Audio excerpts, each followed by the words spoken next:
It's it's always kind of fun when the internet does something charming and wholesome instead of something awful and frustrating.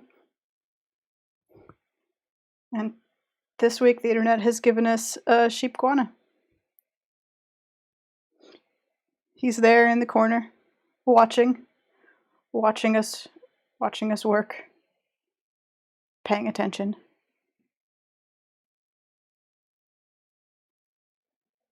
The reason we are doing a pinch bowl for this is because it's fast. And the not interesting part of the process. Also, because it kind of makes a nice sort of woolly texture that I can play with.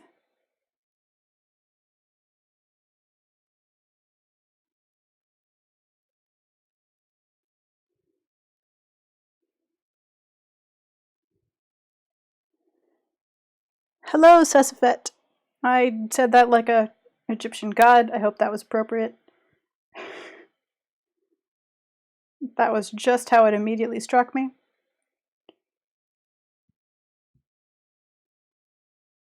All right, let's do some shaping here.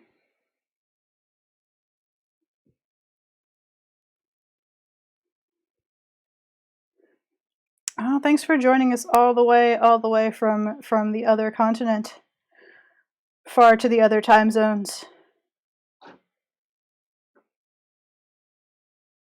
I have considered doing some streams at different times to try and get some of the folk who are not in the United States time zones, or who are in my time zone and can't screw off work at 3 in the afternoon.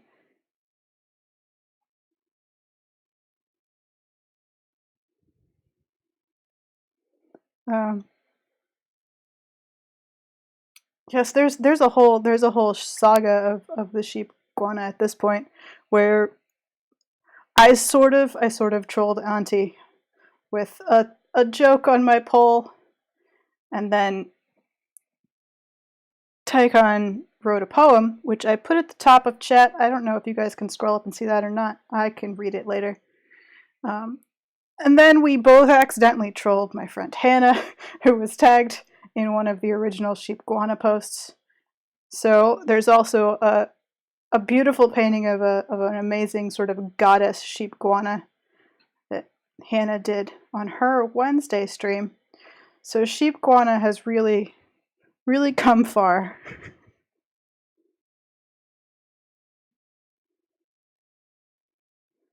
Yeah, we didn't consider the fact that we were accidentally tagging poor Hannah in our strange little Twitter adventure with Sheepguana. But Hannah made an amazing painting of it, and I left the stream to do yoga and hurt my shoulder, so I paid for that as well. Everyone is getting their just desserts when it comes to Sheepguana.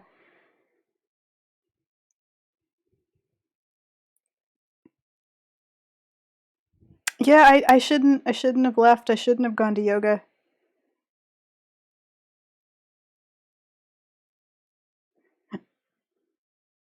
Yeah, I had a whole day of sort of watching Twitter. Like, I don't know what's happening, but I'm here for it. We're doing it.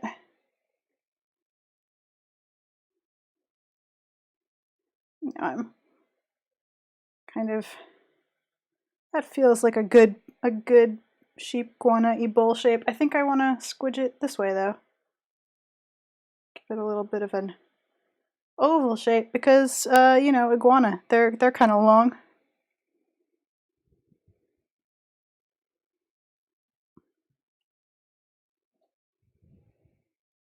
I mean, I would argue back that yoga is good for me, but I don't have a leg to stand on at this point because I just took an ice pack off my shoulder. So possibly it's just me. I'm the kind of person that has days when when you know how you say, oh, you know, find your safe edge and do, I have days when I just like exercise in an aggressive, like dangerous way.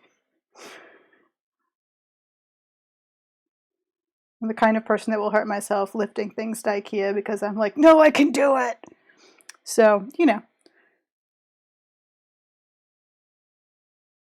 I probably am only getting what was coming to me in the first place.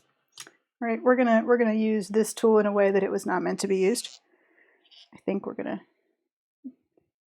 if I can get the little rubber end off anyway. There we go. So I think almost all animals are in fact vaguely oval shaped, except for some round birds. Is that helping? Yes.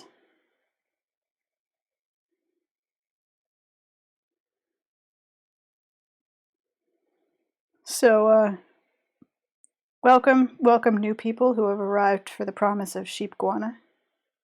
I hope that it does not disappoint. Also, hello to everyone who watches but chooses not to enter the madness that is the chat. I appreciate you as well, and there is no obligation to talk to people if you just want to watch.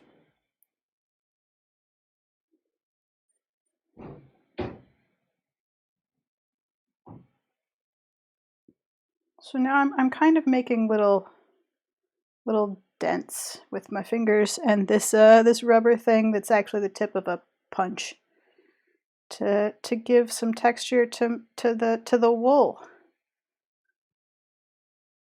I am not gonna lie, I was gonna make an actual wool swirl stamp for today, but I did not have time. So we're gonna do the best we can with the stuff I have on my desk.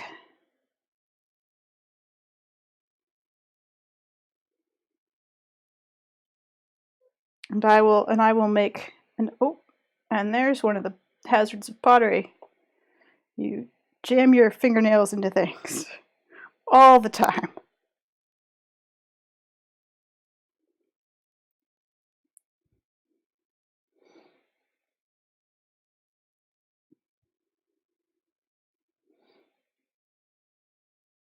It's true. If you want to chat is a very safe and friendly place. I make sure that it stays so. But I am dyslexic and understand that sometimes it can be very, very difficult to try and listen to a stream, get something done, and also pay attention in chat. And often when I am watching streams, I will not chat, just occasionally glance at chat, and then mostly just watch. So I understand you, people who would rather not try and keep up with the chatter.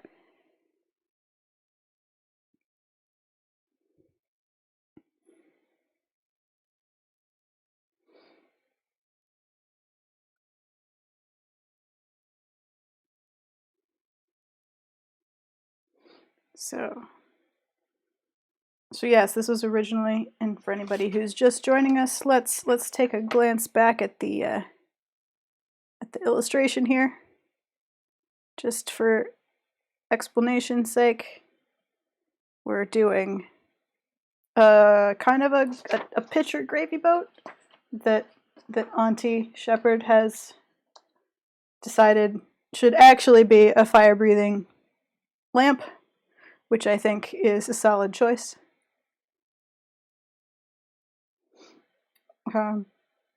So I'm feeling kind of good about the general shape of this. And I'm going to set it aside. Just give you guys a sort of a general view of the scale. Remember that it's going to shrink about 10%.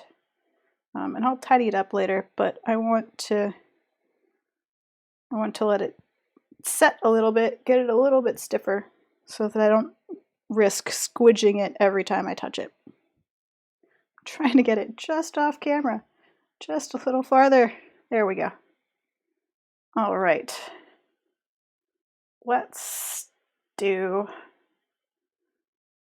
a tail. Let's see how much clay do I think that the tail needs to be kind of the width of the thing, and then it gets thinner kind of quickly. I stopped paying attention to chat. What has happened while I was making this lump of clay into a tail shape? Ah, ceramic dragon lamps.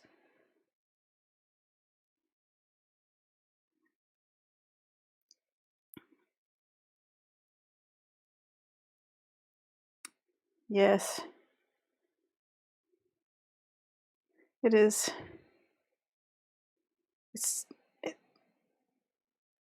I mean,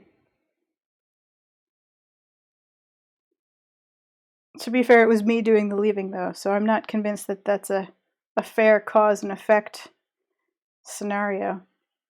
All right. Let's... What kind of adventure are we going to have here? How are we going to make this into the right shape? I think we're gonna sort of handle pull it and get some water everywhere because it's hot and water is nice.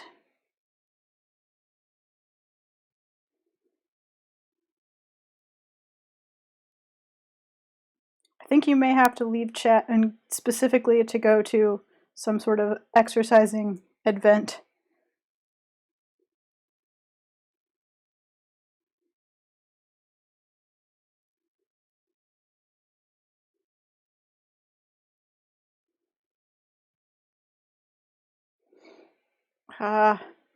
The rural internet. Oh no, I forgot to text my mom that I was streaming again this week. I hope that she realizes it's every week.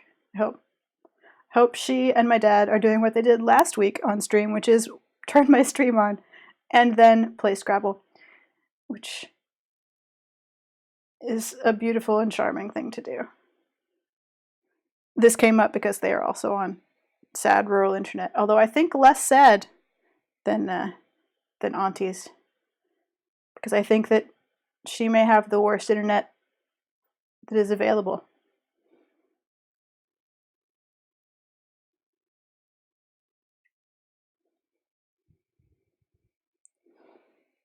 So hey, this is how you pull handles for things.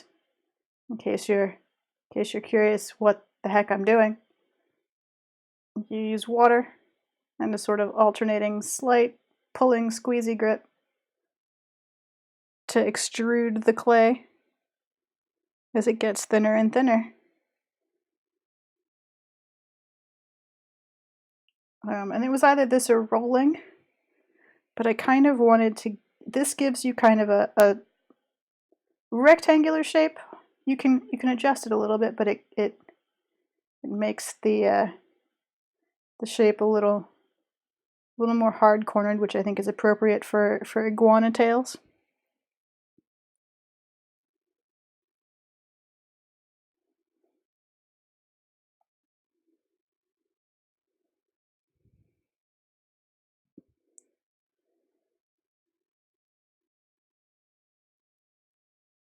I've heard it compared to milking goats or cows, but I've never done either, so I have no idea how similar it actually is.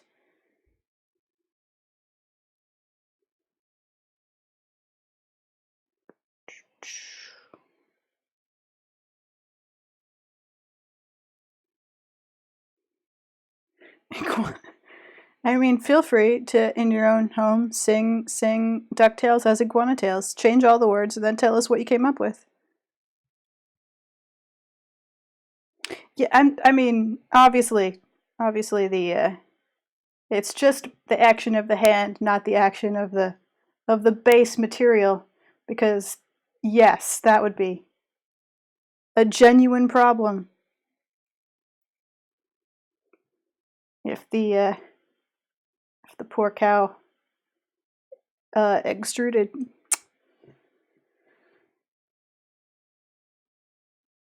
All right, nearly there. Kind of evening things out a little bit.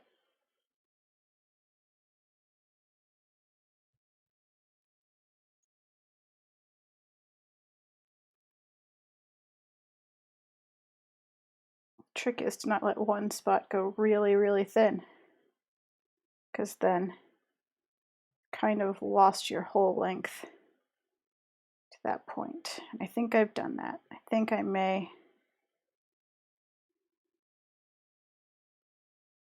have pushed my luck.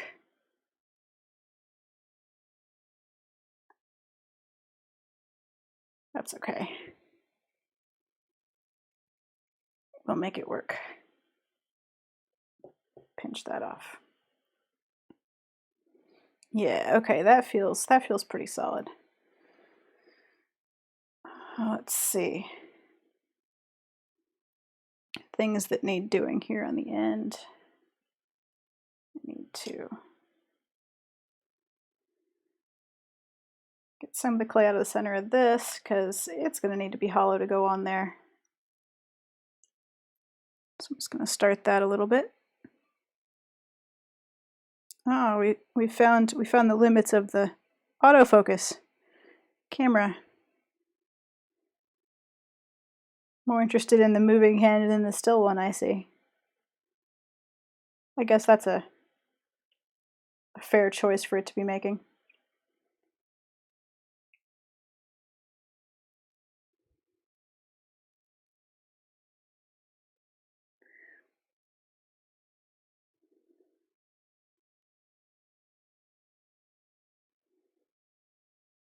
And absolutely no downward motion unless you like getting kicked. Well,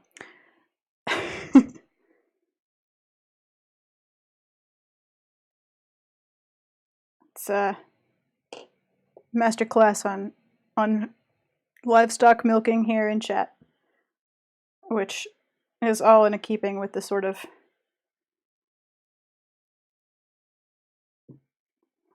iguana sheep theme.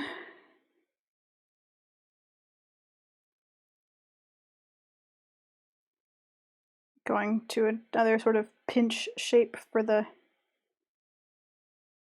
tail base, which I will adhere to the bowl, because I think I probably said so before doing stuff on here. There is a limit to how thick a solid piece of clay you want to put into a kiln. And that big chunky tail definitely reached the limit.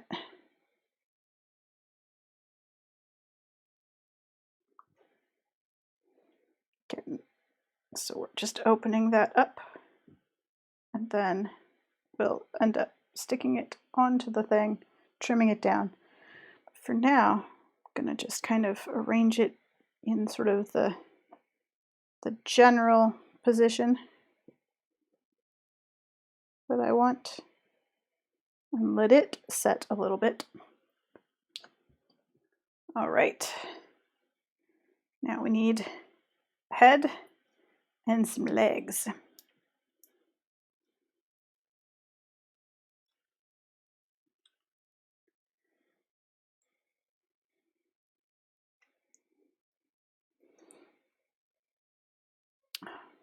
And you want to mimic suction, not yanking. That makes sense.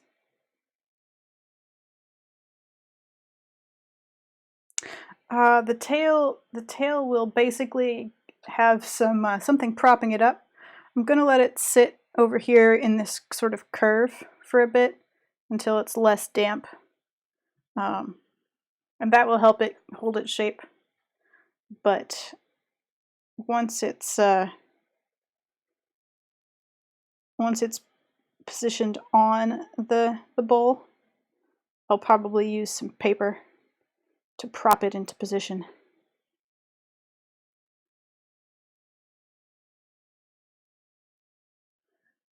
That way, as it stiffens, as it dries, something will be holding it into place. I have a not insignificant pile of paper and cardboard around here for the purpose.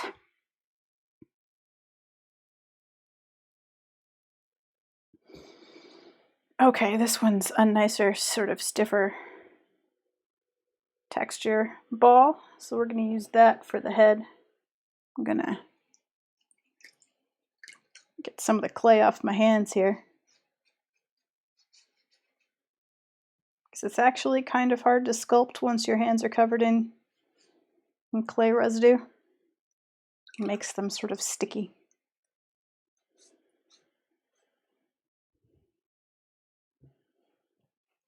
All right.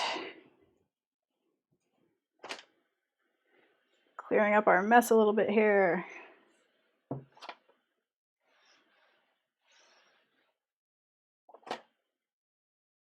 And iguana face. Okay.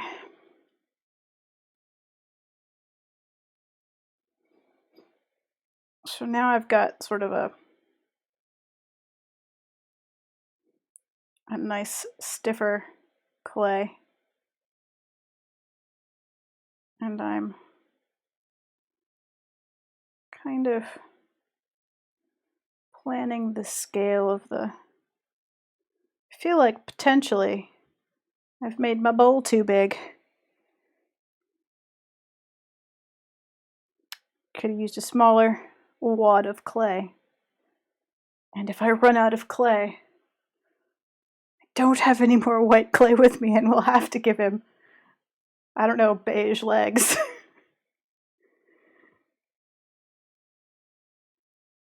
But that's whatever. That's fine. Things happen.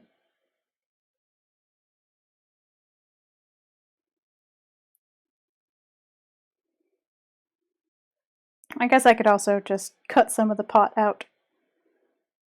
But,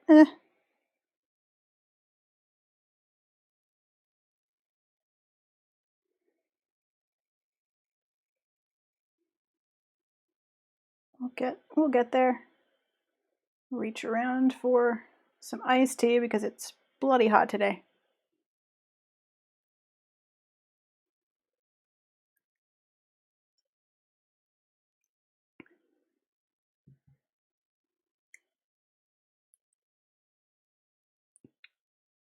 I'm not gonna lie, it tastes like there's something desperately wrong with that tea and I have concerns.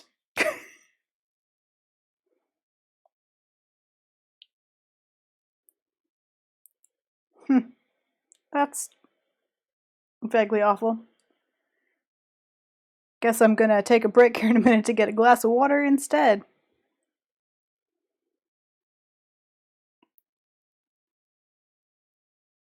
I wonder what I've done to the tea.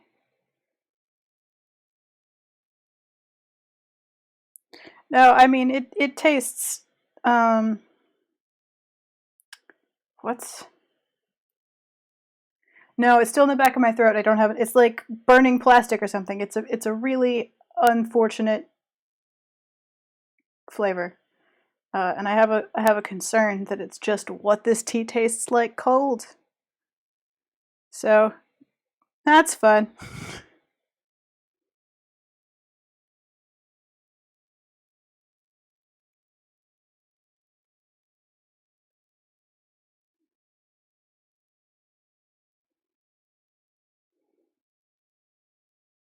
Dude. Yeah. I mean, you know, it could happen. The problem with using two kinds of clay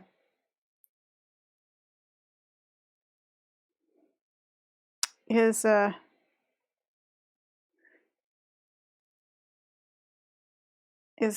they sometimes shrink at different rates and it can make it more likely that pieces will crack off when they dry. And yes, I do live in California, and yes, I did use tap water, and I used blackberry tea from Seattle, and I'm starting to think that that was the mistake.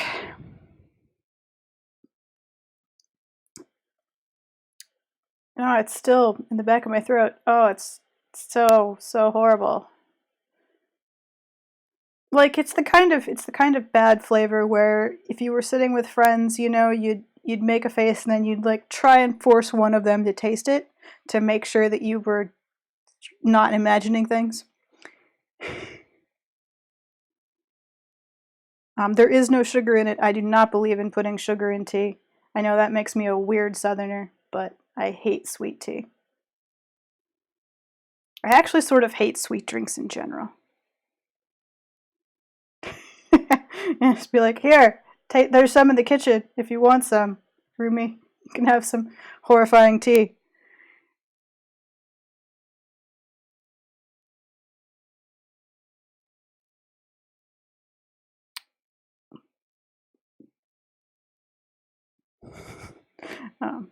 But yeah, no, I take a hard stand against tea that has sugar in it. It's just a personal preference.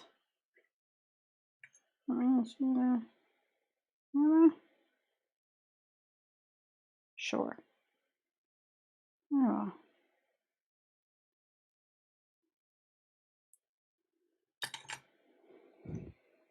Got a bit of an eyeball mark there. Cool. I keep extending behind the camera, don't I? It's mostly gone now. I think that it's just not delicious. But I can hate sweet tea. I can have grown up in the hills of East Tennessee and hate sweet tea. It's an unpopular opinion, but a possible one.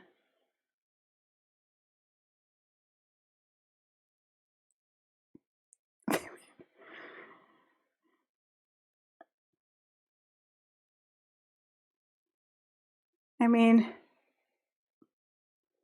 I don't like sweet beverages. I like my tea to be bitter like my coffee and my beer. I don't.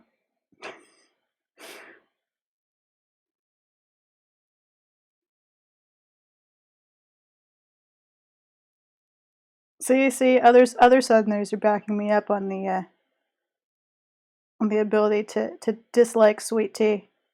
It's a definite possibility.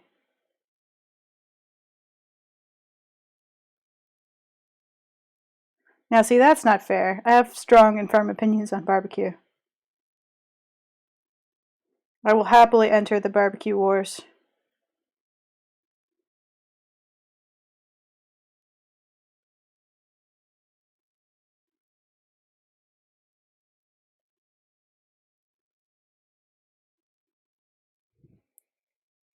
And I will say now that my unpopular opinion is that irregardless of who wins the barbecue war, it can't be Texas. Texas is incorrect about barbecue. Sorry, Texans watching. I can't help it. You're wrong.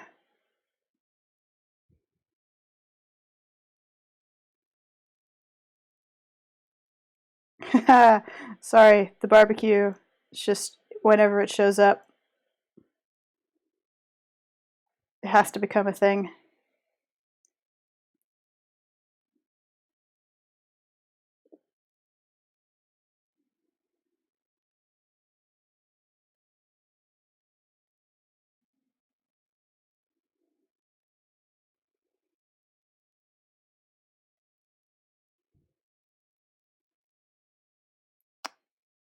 I mean, I like brisket. I just look. It's dry rub Memphis pulled pork is the appropriate barbecue.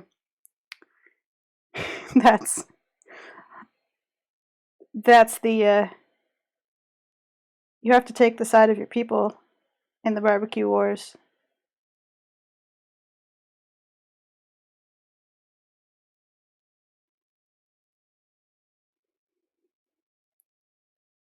It's true. The Brooklyn, all the Brooklyn barbecue tweet is just the saddest thing.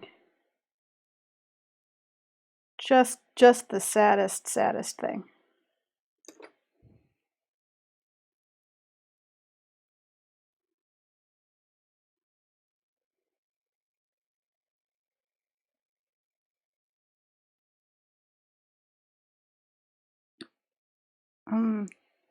Tennessee style barbecue is the best barbecue. I'm telling you. Um, but yeah, you need a good smoker, honestly, for good barbecue.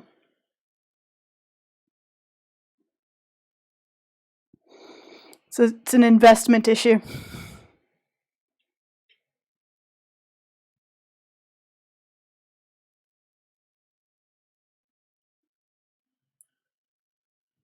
You're just gonna have to find some expats with a barbecue place. Like, you can find good barbecue in California.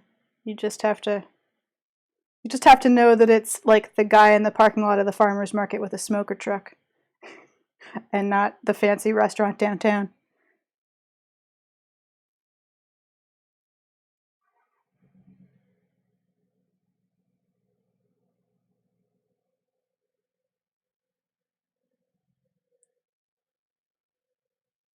Oh, get that little...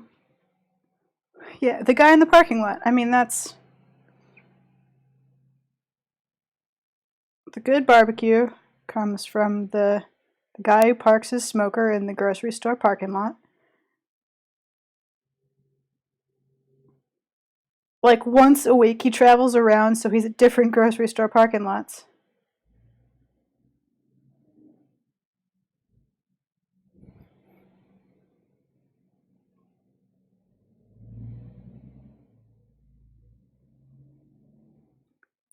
Bahrain, that is a very specific place to have barbecue. I like it.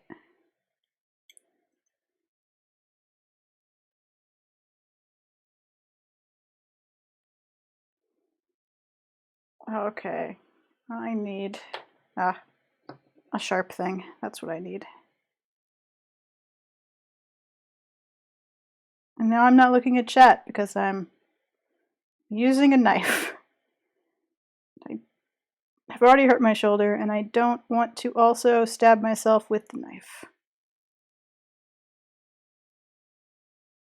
Although, to be fair, that's not very on brand for me. On brand would be like hurting myself with the plastic wrapping as I was opening the knife.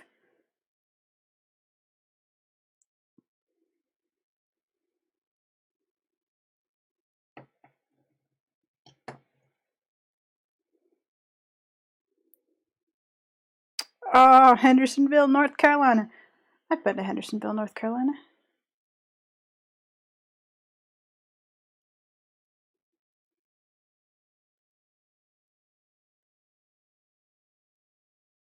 Any plastic wrap is sort of generally horrible.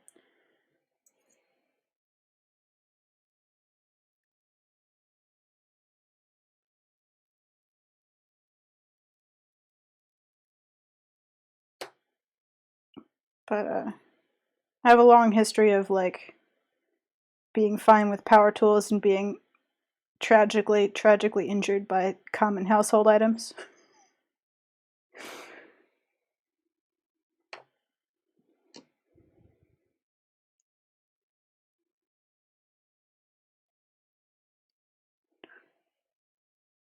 Oh, I stopped paying attention for a minute, and we're happy cannibalistic pig mascots in chat. Oh dear, what's and barbecue in Bahrain.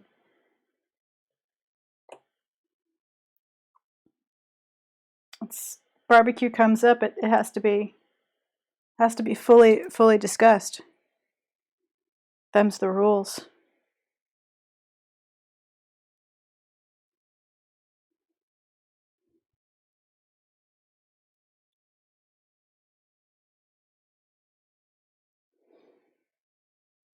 It's been about an hour, so for anybody new joining us, I'm just gonna explain what's going on here quickly. Twitter did a thing and invented a Sheepguana, and now we are making a classy Sheepguana bowl, pitcher, potentially oil lamp type device. If you are new here, I would like to say that this is an odd example of sort of generally what happens on this stream. I don't know that we've had a stream that was not a little bit odd. I guess the wholesome wholesome quail sculpting is hard to say. Was pretty chill until we invented Bird D&D, and then that started a whole other thing. So come for the art, stay for whatever we invent next time.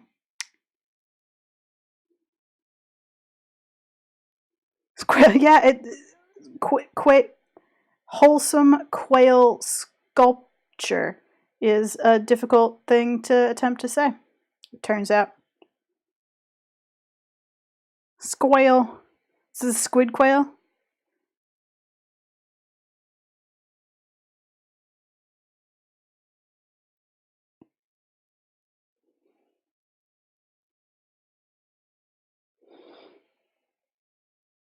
Squail. Oh dear.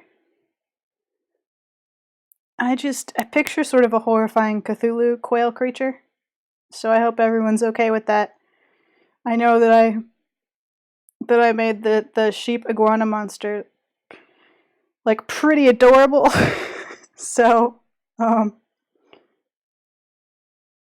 you know, tentacle-faced quail is maybe not what you're prepared for at this moment, but it's definitely what I'm picturing.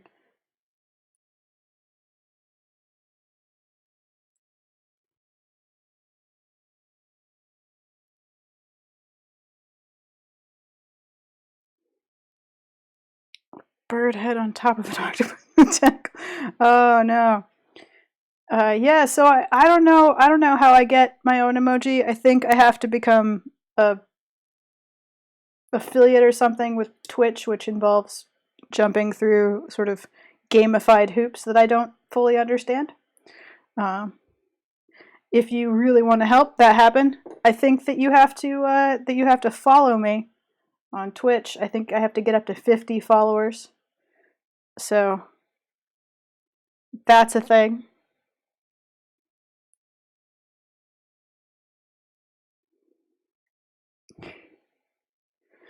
Oh, goodbye, Luviel. Here's a iguana head. Bye.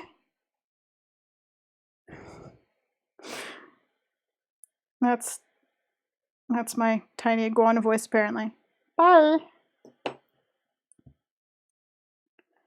To be fair, I sort of feel like the little character I made, the sound it's most likely to make is meh. So all of my sheepguana noises are small and cute.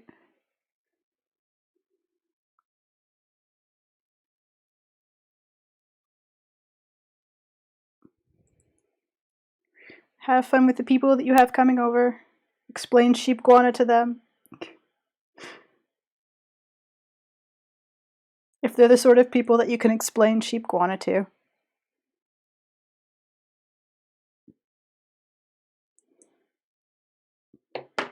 Okay.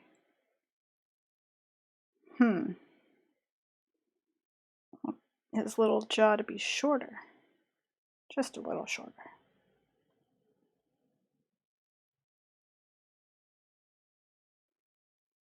Get some of that in there.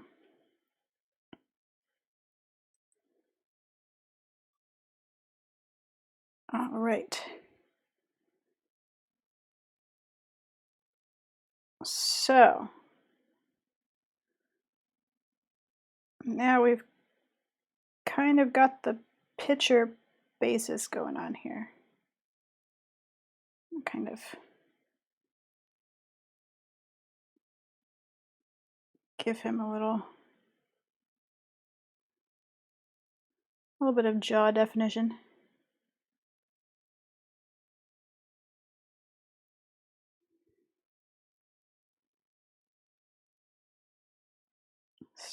Squidge him back. I kind of want this to go down some.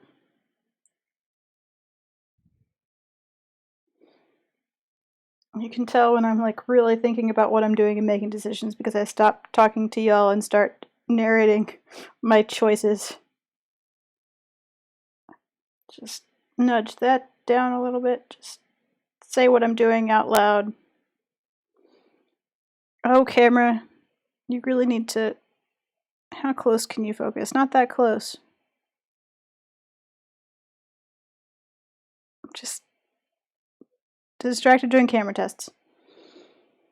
I will watch this video back and decide how much I like this camera. And try very hard not to get any clay on it. Although, to be fair, no one has has complained that the picture quality is useless. So that's cool. It does not, at this point, look like some kind of public access television, which is also nice.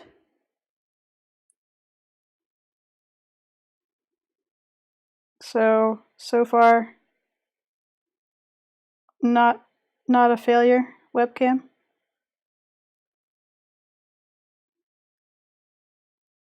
Not a cheap webcam though, so kind of expect a lot for my money.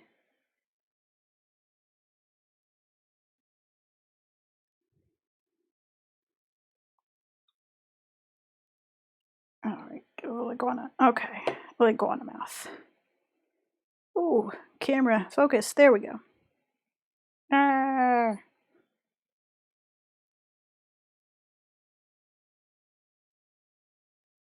Yeah, it's got a weird... Its choice of autofocus is confusing. But to be fair, I think that may just be a general issue. I might... Oh, no. Hey, wait, I have an idea. Is the drawing less interesting now? We're just going to focus on the picture? Nope, cool. Well, I don't know that autofocus is going to be any great improvement in another camera. As far as I know, it has no settings. I just plug it in and it does a thing. I bet I could download software and try and make it do other things. But I actually want the autofocus because I have a tendency to adjust where I'm holding a thing when I'm working on it. And I want it to sort of keep up with that because I'm never gonna sculpt at one distance from my face. So much so that I've purchased reading glasses because I stopped being able to see things like an inch from my nose, and I have a tendency to lean way in. And when you see me like disappear from camera, it's because I'm kind of like slowly like leaning down to and pulling the thing off of the camera range to try and look at it really closely. But I'll do some experiments with the camera when I've got a bit of free time and see what kind of software is available for it that might help get it some focusing choices that aren't the checkerboard of my cutting mat that is now a ceramics mat. The poor thing. All right. Let's drill a hole. Ah!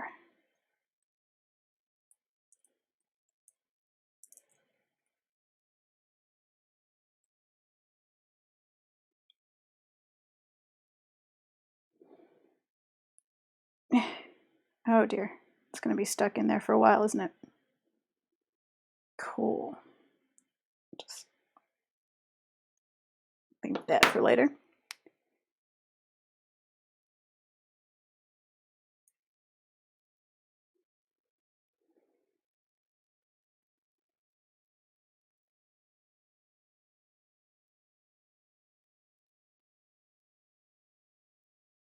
Ah, yes. It's earlier ceramic streams. Let's just say they were not excellent video quality. We had some issues with a 720p camera I thought would be fine, and super wasn't. And then I attempted to, like, really just wasn't willing to let go of using my phone, a thing I already owned, with a camera as a streaming camera, and it turns out that's just not easy or a good idea. So here we are with a new web camera. And a better one, hopefully.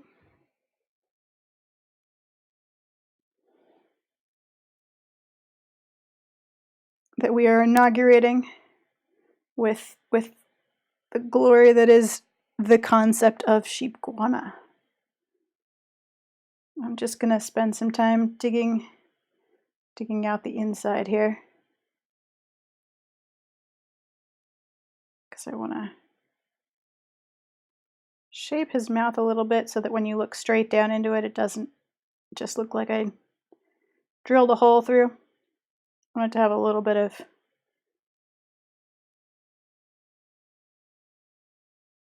visual appeal.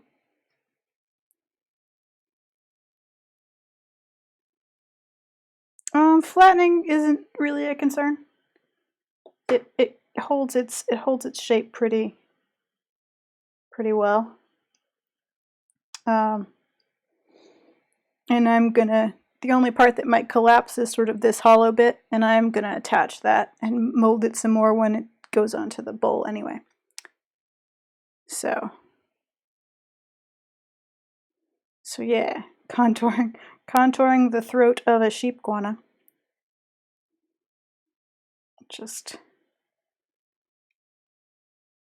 I think I'm gonna do some work on his little mouth too, make it so that he's got kind of a tongue going on, and a little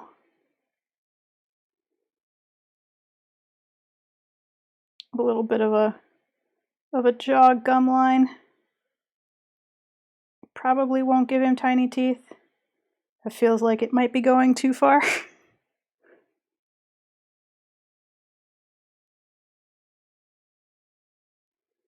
But I don't know, maybe.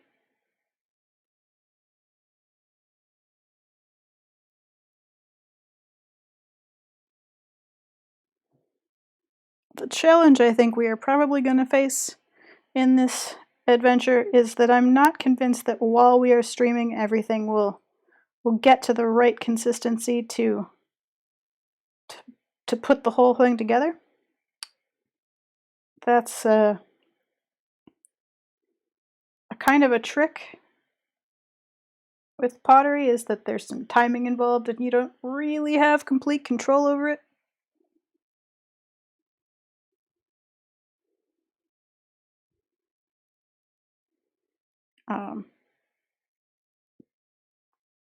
So you might just have to present the finished fellow later on a different stream or on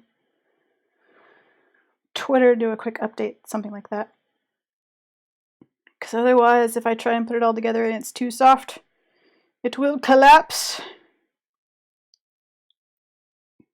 And that would be sad. No one wants a deflated sheepguana.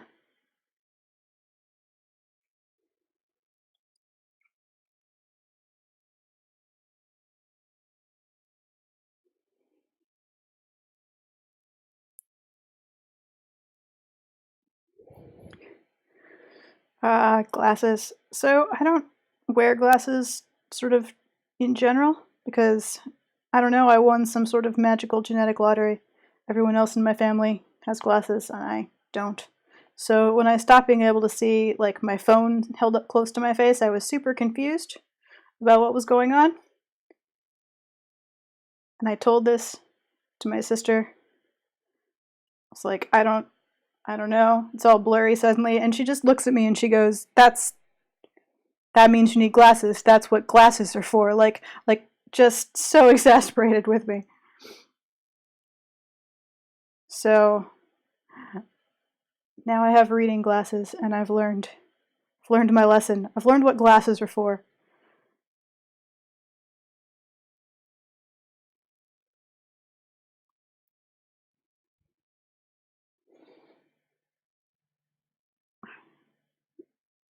And now I have reading glasses from the drugstore sitting on my desk, probably covered in clay. because I basically just use them for sculpting.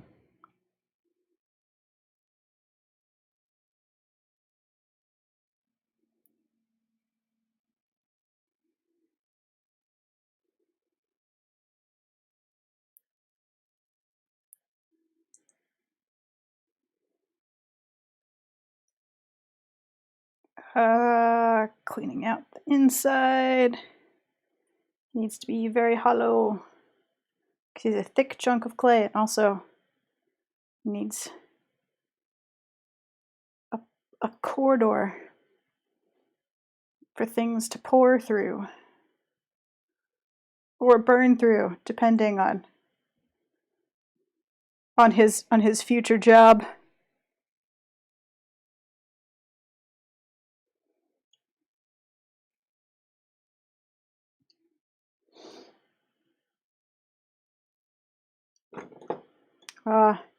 Chad is now discussing glasses, which I can't really join in on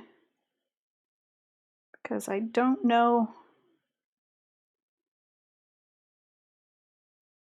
but I do feel a little bit like a jerk for being like, haha, I don't have to wear glasses. But I don't.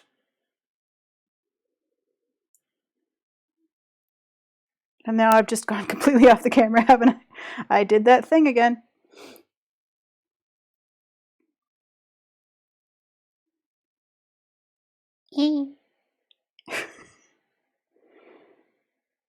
Just smoothing out the inside here, because this is, if it is a picture, and even if it's not, but if it's a picture or a gravy boat or anything, this is where you want it to pour through. So you want to make sure that it's nice enough that it will pour neatly.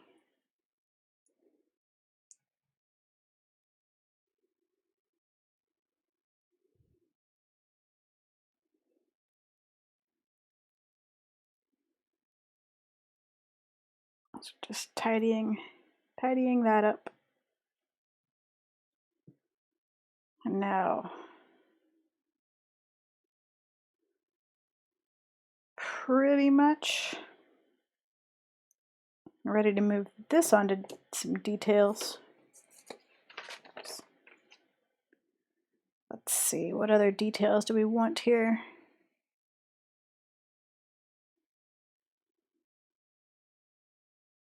Do some smoothing.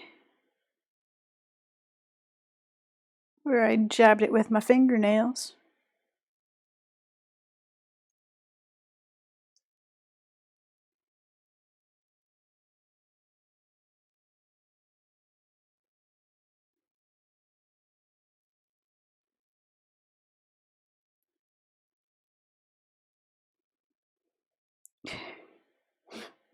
The 80s were not kind to glasses fashion. Were they not? I mean, the 80s weren't kind to any fashion, so I suppose that makes sense. Although I admit I did miss stretchy leggings pants while they were gone.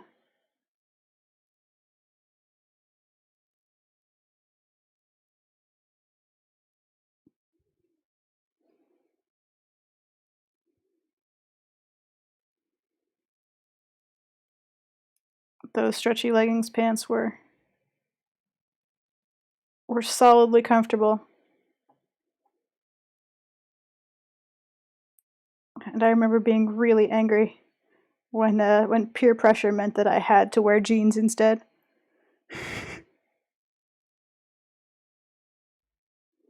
But you know, then cargo pants came into the picture, because you know, grunge. And that was okay because you had like a million pockets.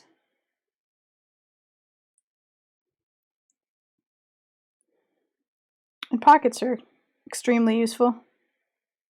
And a thing you don't get in stretchy leggings pants, to be fair.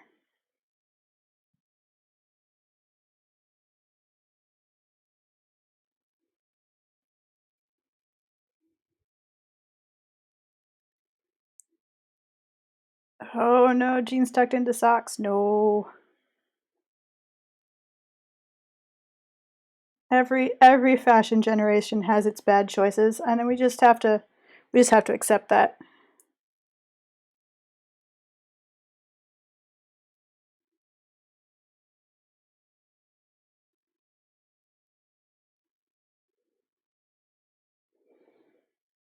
Okay.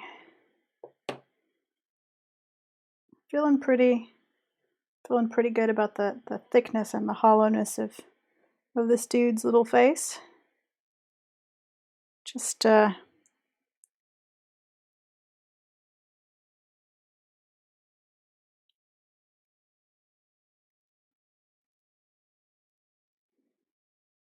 kind of, oops, gently smooth over the rough edges.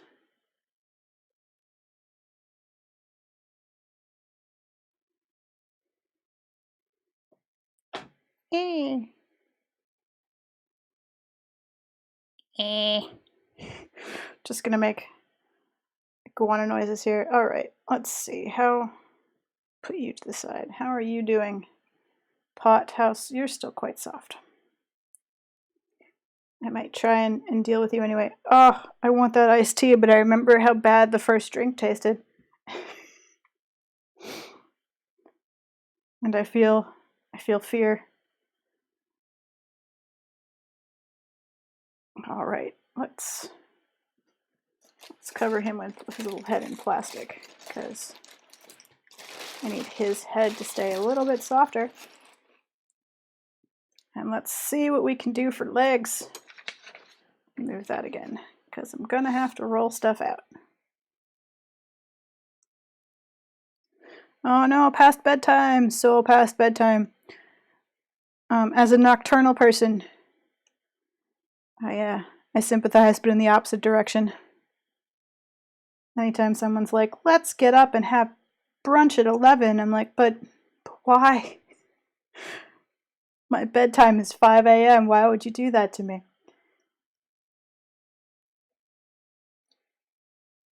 Thanks for joining. Thanks for stopping by. Sheepguana appreciates your support.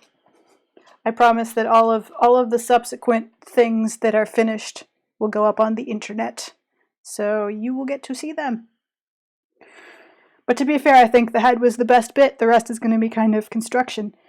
So you stayed for the good part.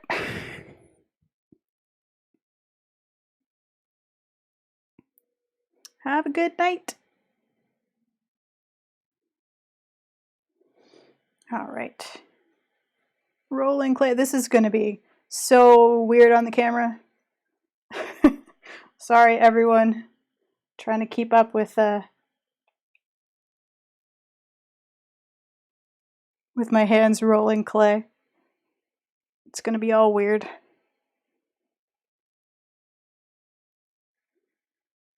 I'm assuming it's going to drop some frames.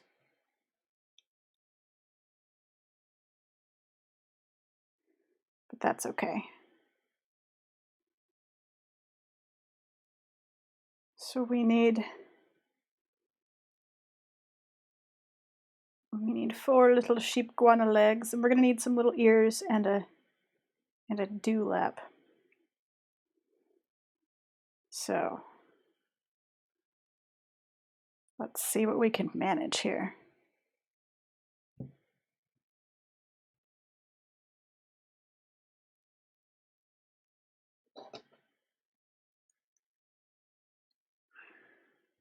There is probably a trick to rolling out clay.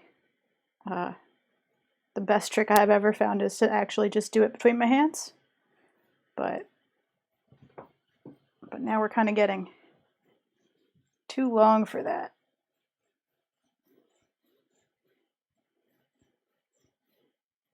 So there's going to be quite a lot of this rolling. I hope it doesn't look too weird. Slightly delayed and slightly drop framed on stream.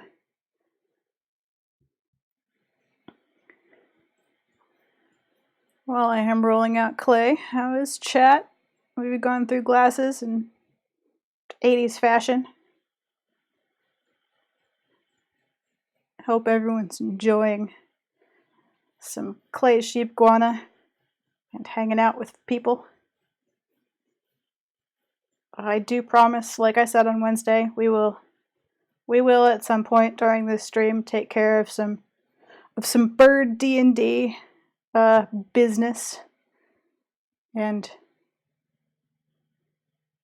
probably talk a little bit about future schedules and future streams. But for now, we're just gonna roll this clay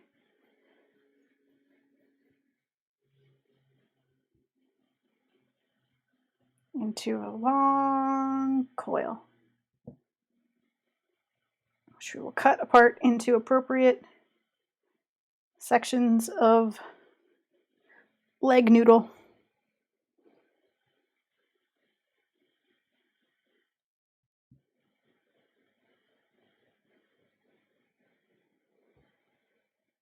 And then whatever's left, we'll try and use for the remainder of Sheepguana construction here. I am starting to think that what I'm going to do is just slice a section of the bowl wall out and put the head in its place and adhere it that way. That, I don't know, it just sounds reasonable when I say it and try and picture it. I don't know if it will be reasonable when I do it, but I'm gonna try.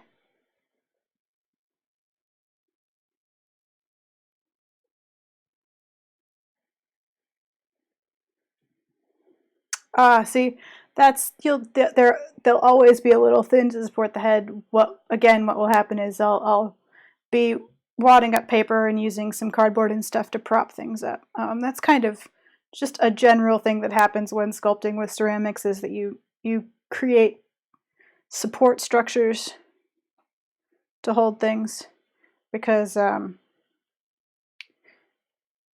ceramic is significantly heavier when wet than when dry.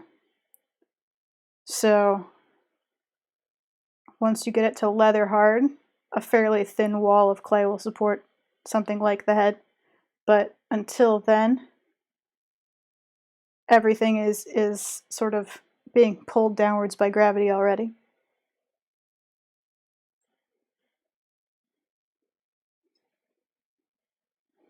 So you end up creating a fair amount of sort of support structure stuff to hold up your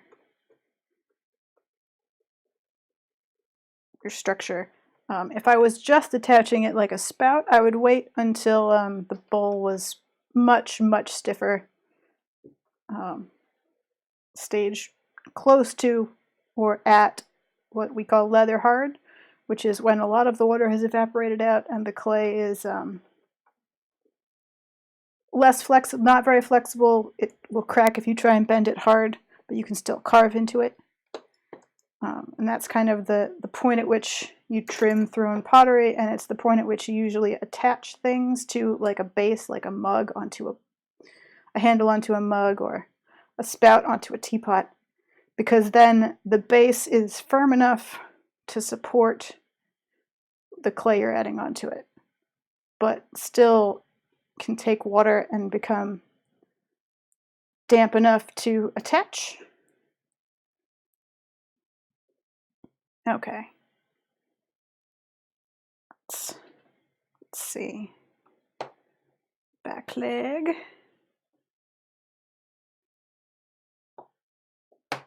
Back leg.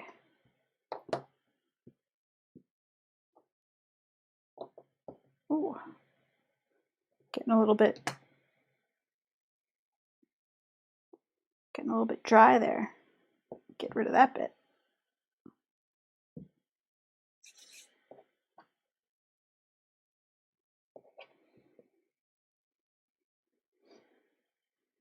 So that is actually, that's kind of the thing that I was talking about when I was like, it's going to be a bit of a challenge to decide when to attach things and if we can do it while we're streaming.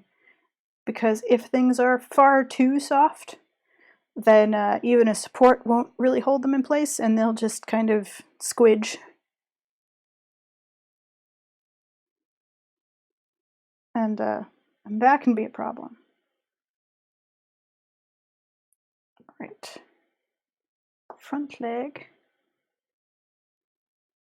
And front leg. Okay. Oh, camera, focus. It's fine. Don't worry. Everything will be fine. All right. Washing my hands a bit again here.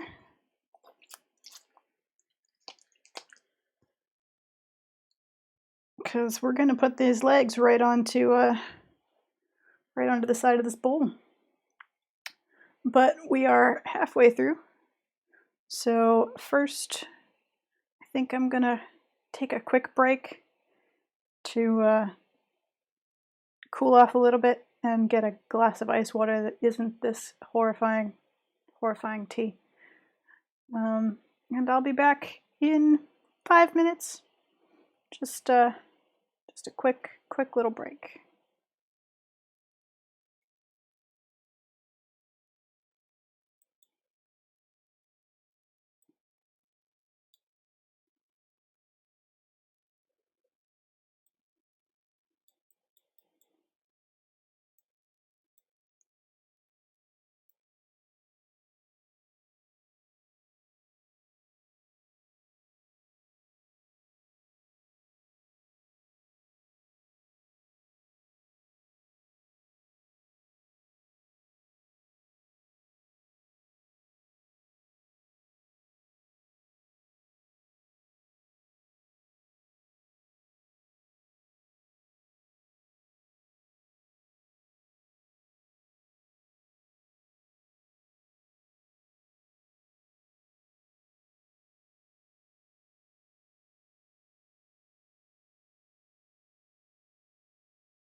All right, back with just a normal, boring, cold glass of water.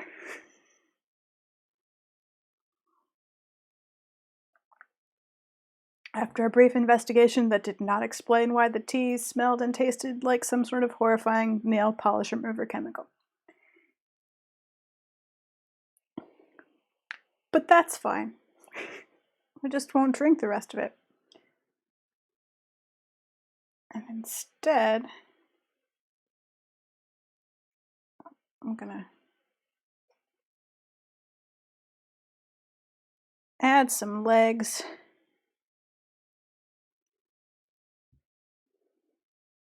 I'm actually gonna do some compression on the inside here first. But with what? This, because my rock, my stone, my polishing stone is somewhere else and not at my desk.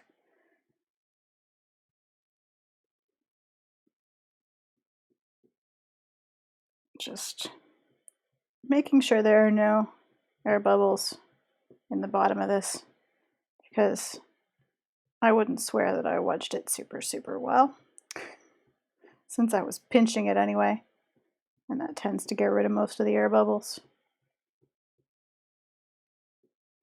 I want it to have a good firm base, since apparently there is a plan to fill it with oil and light it on fire. I want to make sure it's prepared for that eventuality.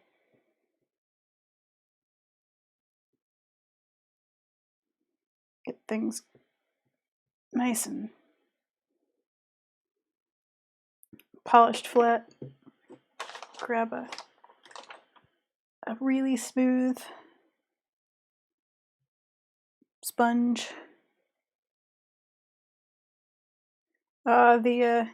If what you mean is I make the nail polish remover tea sound like a bad thing, it was a bad thing. I make no pretense to it not being a bad thing. It was the kind of flavor that makes you immediately worried that you put something inedible in your mouth. And that's to be fair. You have a point. I do intend to put it in a box and ultra superheat it until it vitrifies. So it will, in fact, have already exploded if it wasn't going to be okay as an oil lamp, because it will have exploded while I was cooking it in the first place. All right, that feels nice and settled. Smooth on the bottom. Let's see. Iguana legs. Front leg goes kind of here. And the other one on the other side. Oh, see, this is the problem. Now it's if I hold it in certain ways, it's going to squidge. But I need to be able to turn it to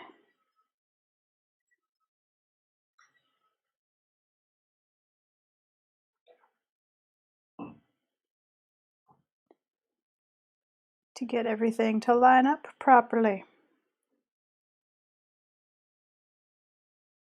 Oh, that doesn't line up properly.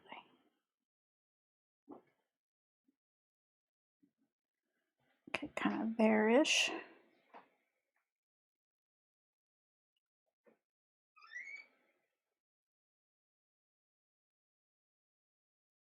Fancy. Yeah, pottery's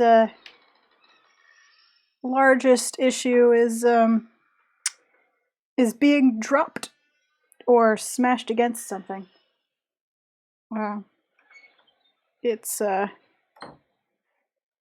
properly fired heated pottery should be largely safe for all hot beverages and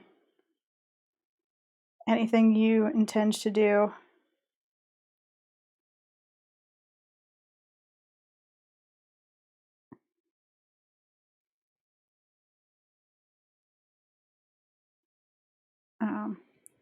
I mean, my planners are largely pottery, but also many of them are my pottery, which lends them a little bit less of a preciousness, if you will. If I made it, then I can just abuse it however I want.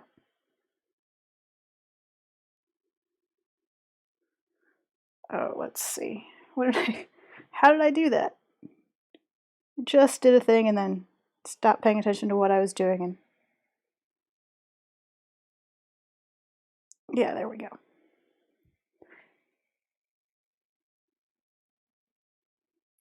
There, my cat eats plants, so either the plants are spiky and horrifying and inedible, or they're outside. I used to have orchids, and my cat ate them all.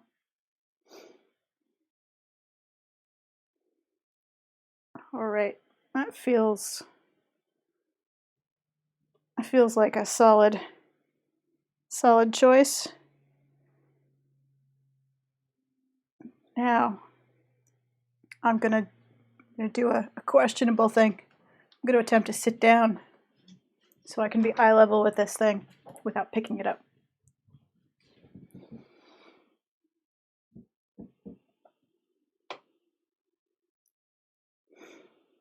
Oh no, your cats eat cactuses? That's not. Yeah, mine draws the line at things that are horrible and spiky.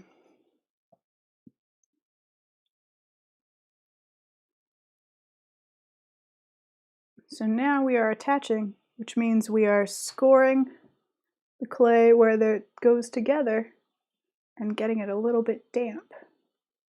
And that is going to help it stick, because we want it to stick really well.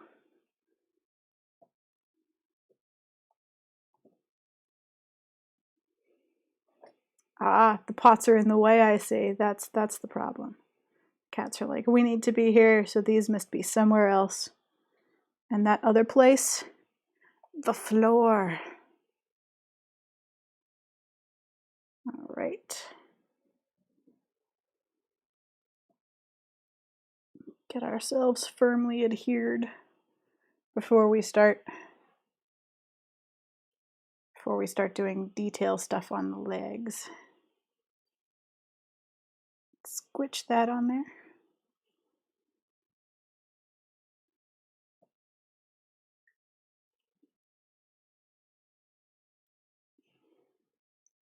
This is already stuck on pretty well. I think I might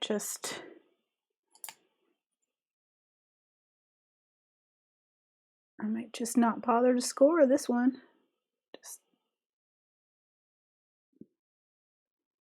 Just squidge it out here some.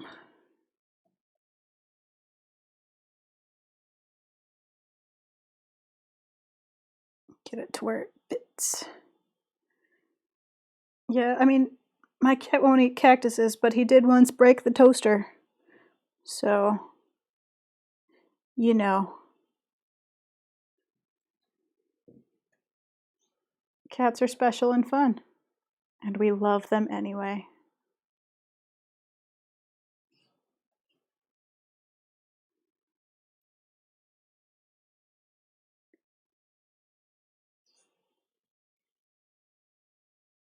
Now we're just sticking the leg base bits on.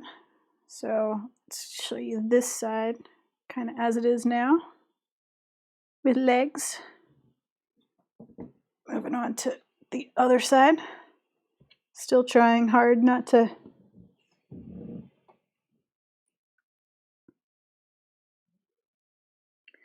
squidge my bowl. Also, it's worth pointing out that I'm sitting on a rubber bouncy exercise ball that's it turns out sort of deflated. So if you hear any odd squeaky noises, it's because I'm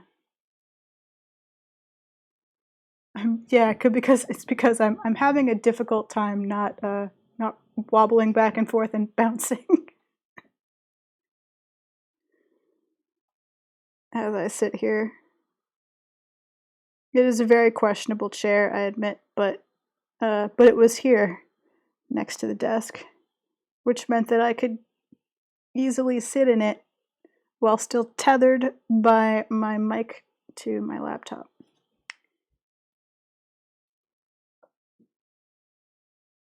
And I needed to be eye level with my desk, so I could squitch some legs on.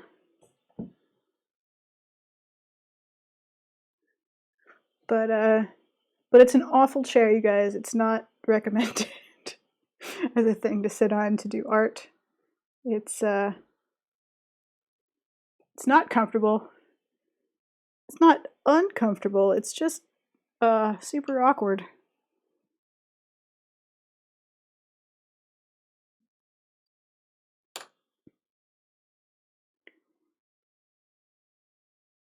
So get that in there. 4:44. It's been a while. I will again explain to those who are perhaps joining us with no explanation somehow. I can't imagine how that's happened, but if you're here and you don't know what's going on, we've invented a creature called a Sheepguana. And now we are making it into a gravy boat pitcher lamp with a pinch bowl and a little sculpted head and a poled tail. We've covered a lot of pottery techniques today as well, so that's fun. An improvised oil lamp. Ah, yes.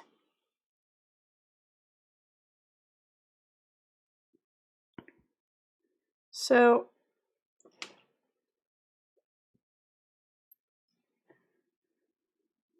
yeah, I mean I have a sketch. I have a plan. To remind everyone, there is indeed a plan that we are following, such as it is.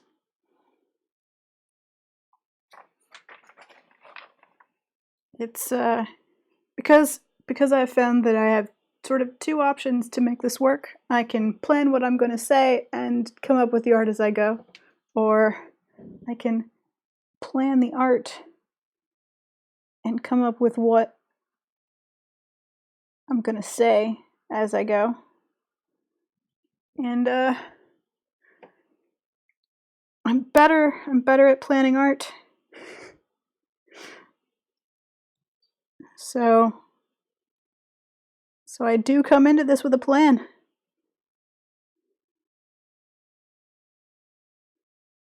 I mean, iguanas are basically tiny dragons, so it's only fair to assume that sheepguana are really sort of just tiny fluffy dragons. Makes sense to me, anyway.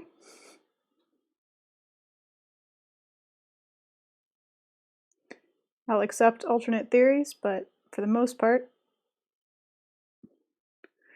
I'm not disappointed with the idea of it being a small dragon.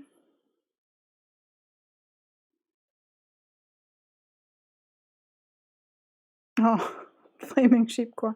No, don't light the sheepguana wool on fire.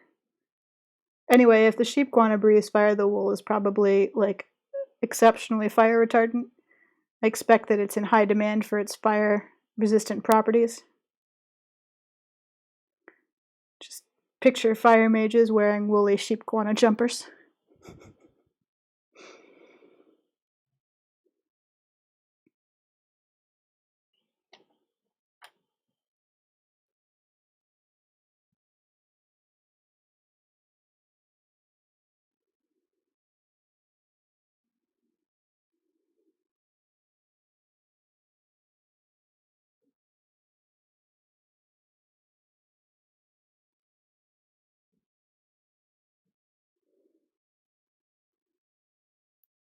Uh,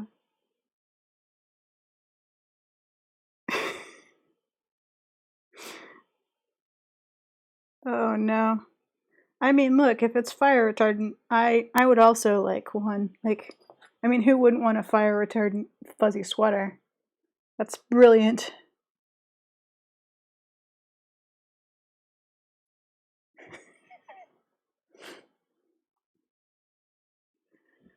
Someone spills something on the robe and she shrieks, "This is Sheepguana. You'll pay for this cleaning bill."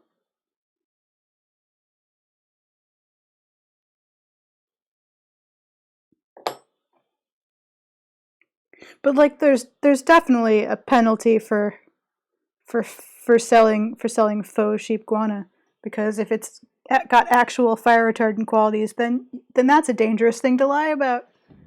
I mean, you know, if you think you're wearing a fire retardant fuzzy sweater and it turns out you're not, I mean, yikes.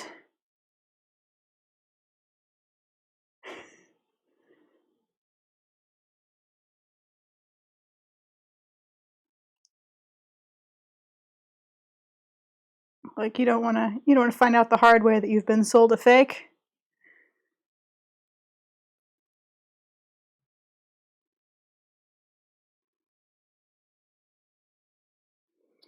Some poor wizard is just screaming, running around on fire. Another wizard across the room just goes, "That's what he gets for buying fleece guana on eBay."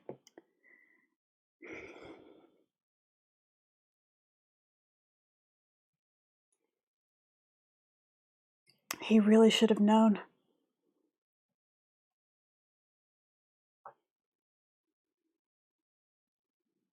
We'll put him out when he's learned his lesson.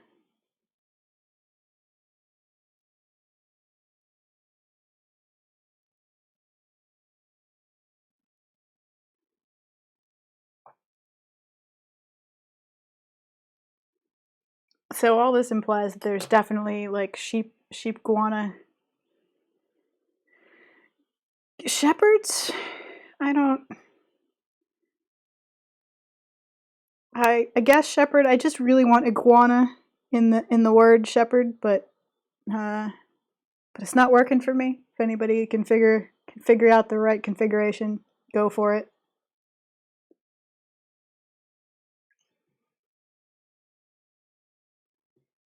All right, I'm gonna do a trick that I've done in the past, which is set it on a sponge to lift it up, so I don't have to worry about holding it and squidging the sides. Because now we need to kind of give it some little feats, which, of course, I didn't sketch. Sheepguana hurt. See, it needs to be.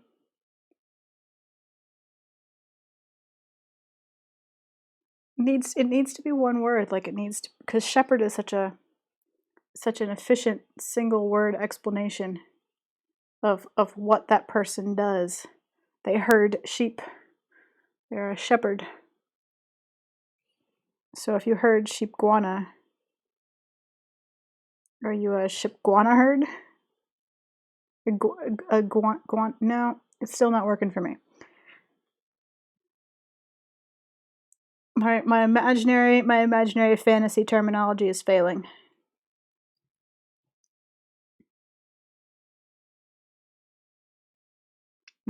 Probably true. It's we've taken it as far as we can.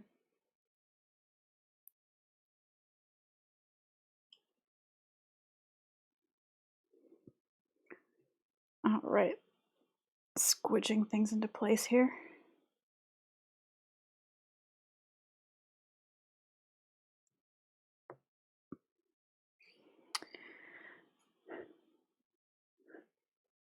Sheepguanerd. I kind of like sheepguanerd. It's kind of fun.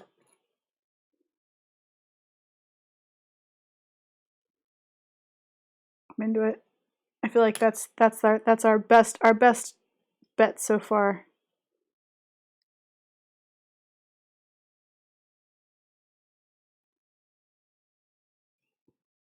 The most solid choice.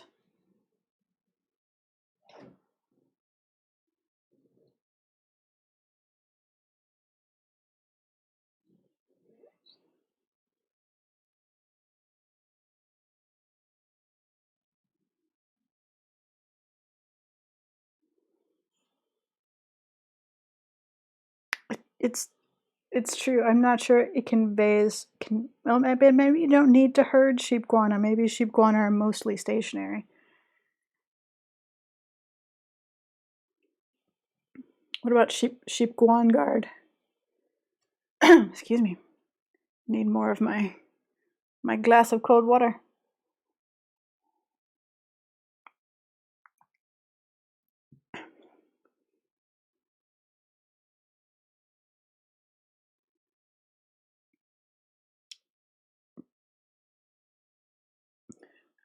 Because see, if you just have to sort of guard the sheepguana, then you can kind of fit sort of a fun play on vanguard in there. Sheepguan guard. I don't know if it works, but it's fun to say, you guys. It's fun to say out loud. I recommend it. Do so in your home. Scare your friends, significant others, and children.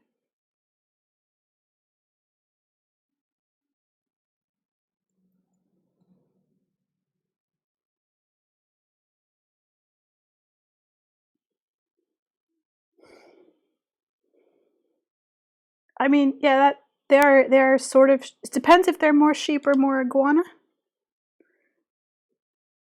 in personality. Because I mean, you know, they're covered in wool, so I guess they probably need to bask less.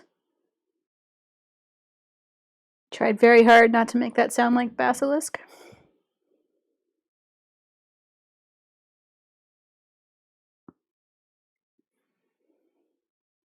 Ah, the sheepguana chosen one.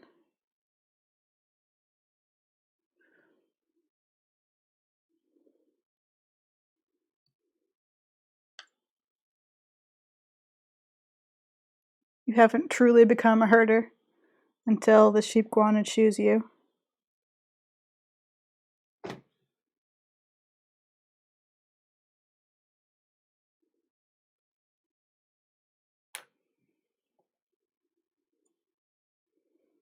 You have to earn their confidence and trust.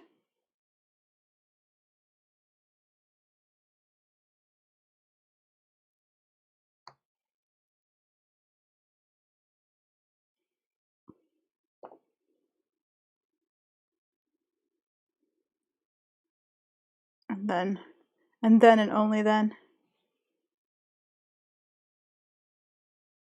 may you be responsible for the sheepguana.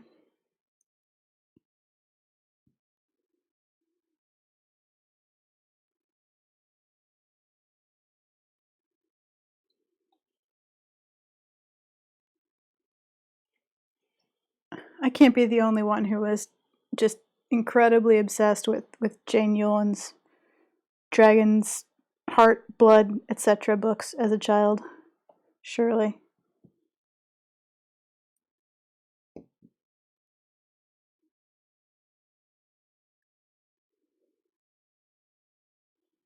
I mean, I think that sheepguana are generally non-aggressive, sort of passive, friendly dragon creatures.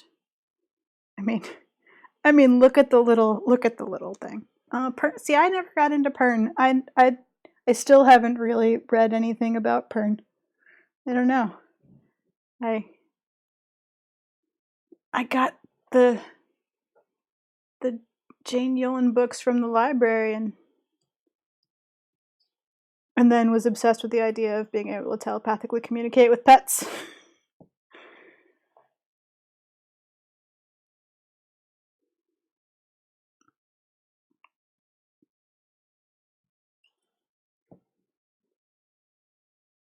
Because, you know, obviously.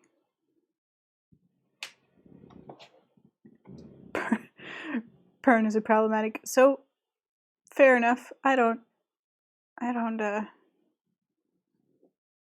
know enough about it to know what's problematic about it, so I'll take your word for it.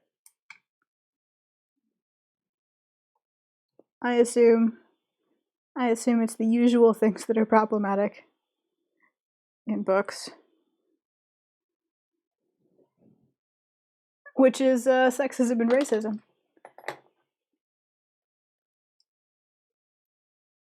Yeah, okay. The usual, the usual problematic things.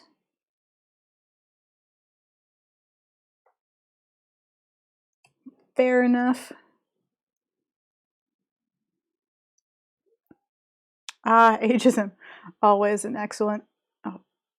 Oh, it's a weird thing when you reach a point in life where you realize that now in every story you're the mentor who's going to die. That you are not the hero. You were the hero of the last book, and now you're definitely doomed so that the actual hero can learn something from your demise and grow as a person.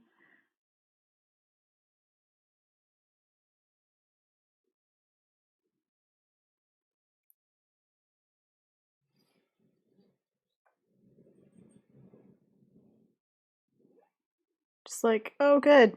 I'm never gonna help any young people, or I'll have to die partway through the film. Never teach anyone anything.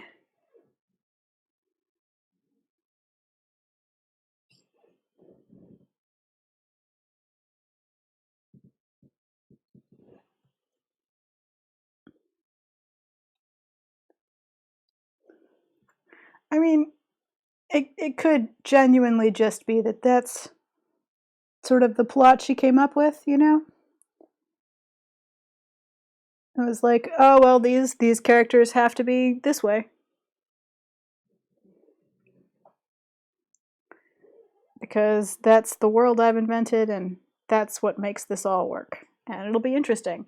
And they don't really think through the implications.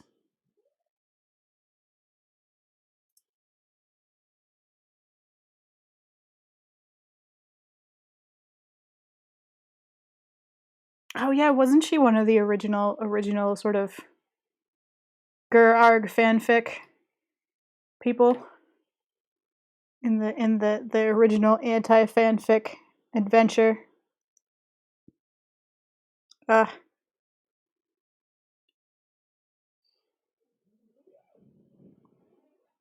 well, everyone, I want you to know that you should be writing Sheepguana fanfiction. Although at this point I'm not sure it's fanfiction so much as just fiction. Um, you know, it's sort of become group intellectual property at this point. So,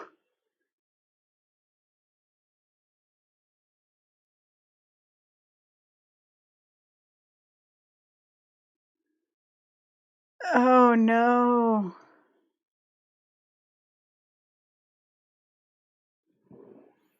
Oh no. No one gets to include the rule, don't be gay. That's not cool.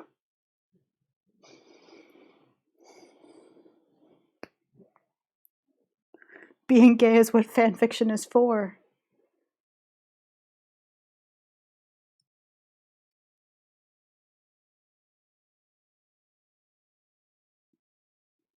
So yeah, that's fun. Probably good. I didn't read it either.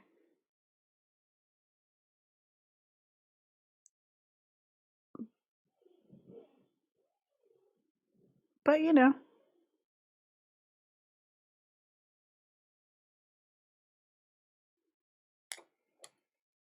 I mean, if you want to invent weird rules to the world that you're writing and then feel strongly about them, I guess that's sort of understandable. It's just sort of impossibly silly to expect other people to follow your rules.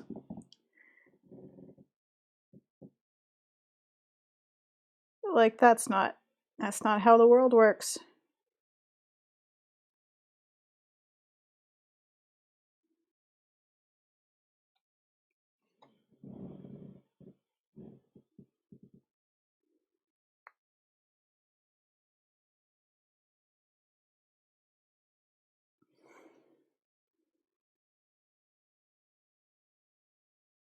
Oh yeah, when was the whole Pern kerfluffle?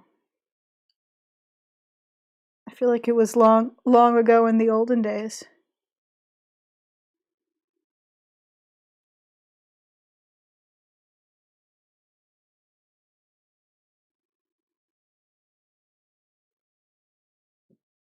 Ah,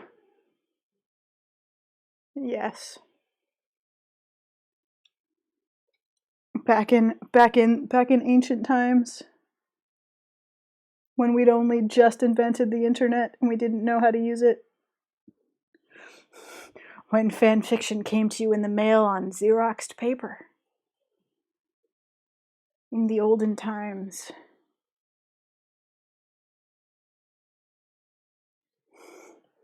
Yes.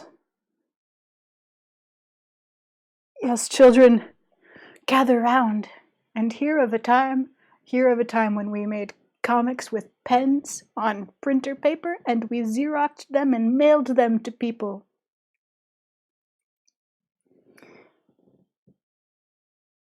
Back in the days of old, when we wanted to have Kirk and Spock romance, we had to write it down and print it out and mail it to our friends. I'm not gonna lie, I had a novel-length Star Wars fanfiction book printed out in a binder in those days. And I don't know, someone gave it to me, like I don't know where they got it. I don't know where it came from in the actual world. It just it existed and someone copied it for me like a champion. Like a champion with all the nickels the public library demanded. Yes, in a binder. The same binders that we have to purchase for high school math classes, we use for fan fiction storage.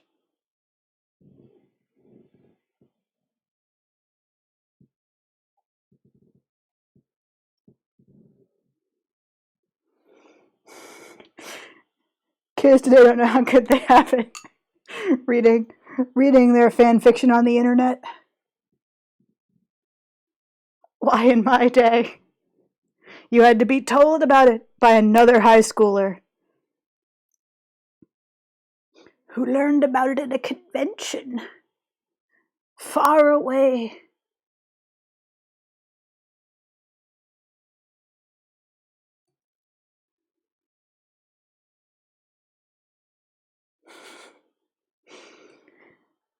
Back into the olden times.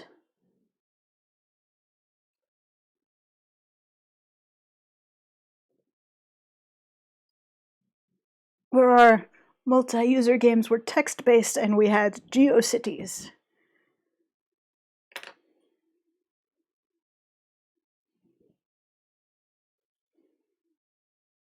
All right, let's see how we're doing here. Pretty. I'm going to try and tip this sideways to show you properly without squidging it. Kind of got legs going on.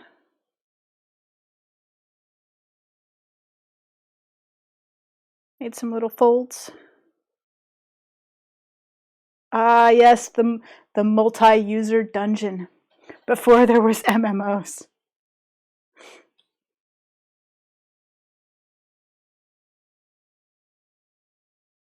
Yeah, I mean, you know, you learned about, well, I mean, but even then, like, they didn't start really translating manga and anime like aggressively until probably after I was out of college. So, you know, 2004, 2005.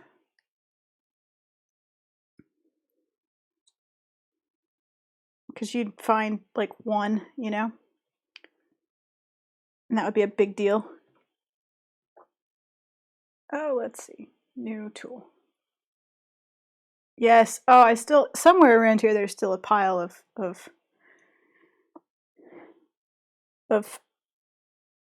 fan translated, bootlegged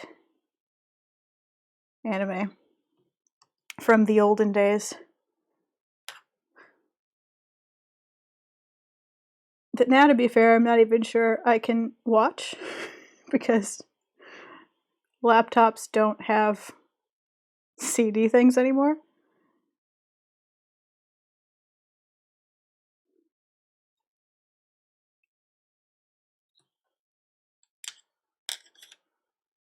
Give them little toes now. Which, again, like, I feel like you guys can't see anything that I'm doing at this point. I feel like that I've created a situation in which the thing I have to do and the camera angle can never be one.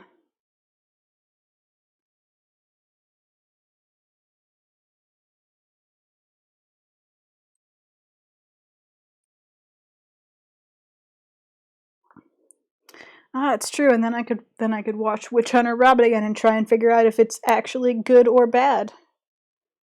Because I feel like it's so much of both. At least I remember it being so much of both.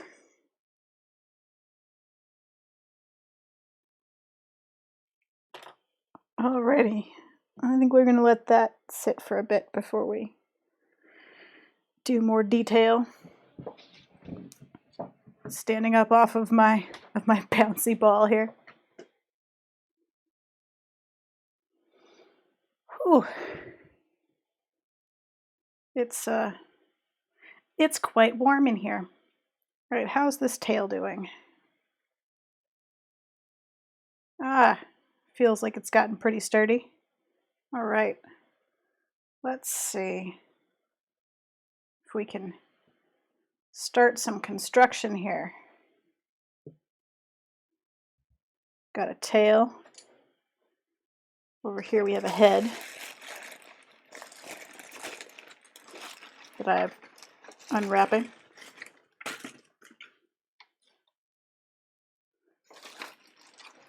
And got about an hour left, so we're pretty much on schedule here.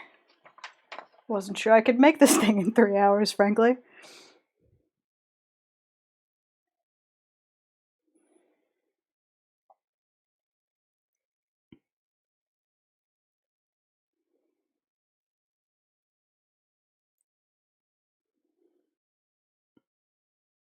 Yeah, well, and as an artist, like, I feel like for myself and a lot of people my age, especially, and I'm just going to go out on a limb and say especially a lot of women,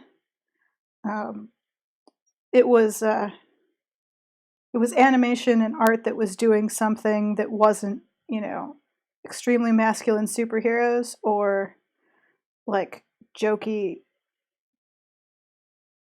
fart humor, basically. It was for adults, but it wasn't, for dumb boy adults, as it were. And it gave us sort of an idea of what we could be doing with stories that was more interesting than what we were seeing done.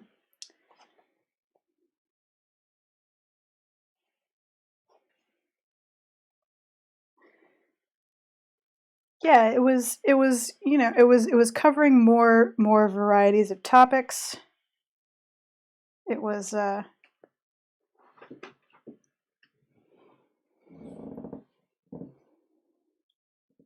more sort of generally adult. Yeah, okay, that's perfect. All right. It's all coming together, friends. Just gonna cut myself a hole.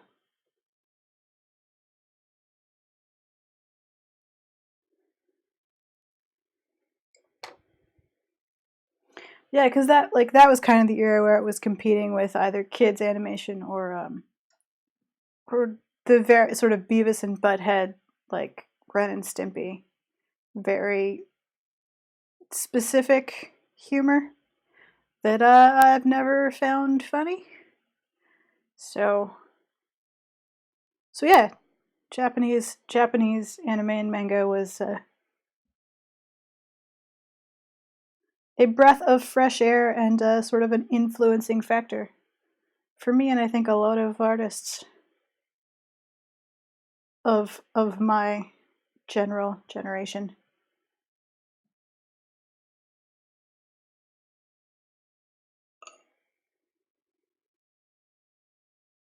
And then we got sort of shit for it when we went to art school. And so, specifically, my generation, many of us adjusted our style sort of accordingly. If not completely, then at least partially. But it's in there, back in the beginning.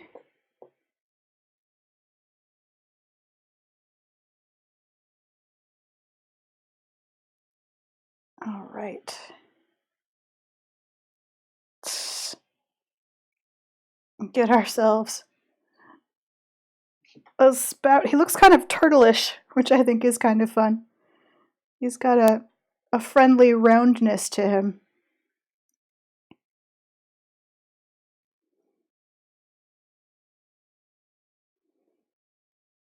That I am all about. Yes, I have waited long enough. He is not going to collapse under the weight of his own head. Hooray! Yeah, I'm feeling pretty good. I think we're gonna do the tail last, so we'll have to do sort of tail details probably post stream. But I think we want to get the head details on next. Just add some wool, add some ears and spiky textured bits. The reason I'm thinking adding the tail last is that I'm pretty sure I won't be able to manipulate it anymore once the tail is on until the tail kind of sets a little bit more. So I'll do the detailed stuff on the tail sort of at the very end probably.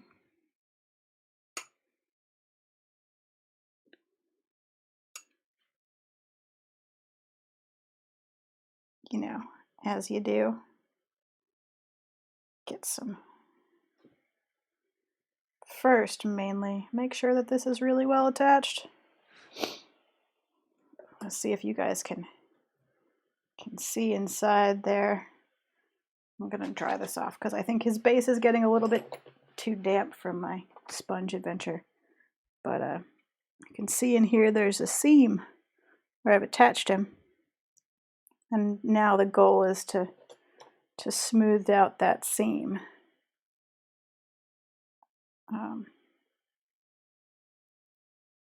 To make sure that everything is really well blended and attached.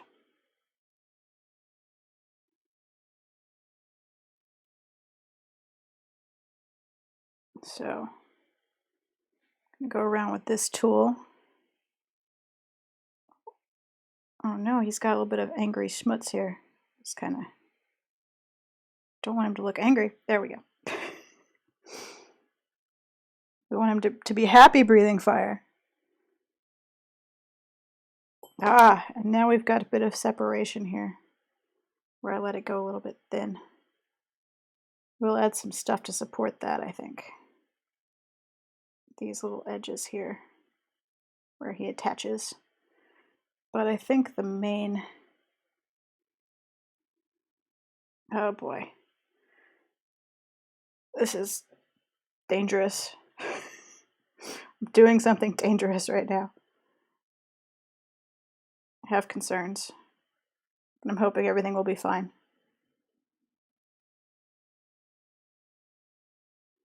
Also, this is a good time to do some stuff at the bottom here.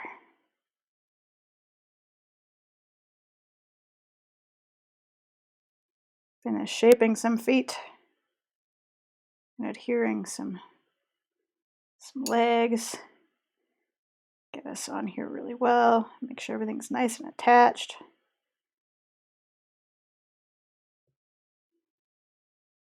I'm going to go back to wiping clay on my arm.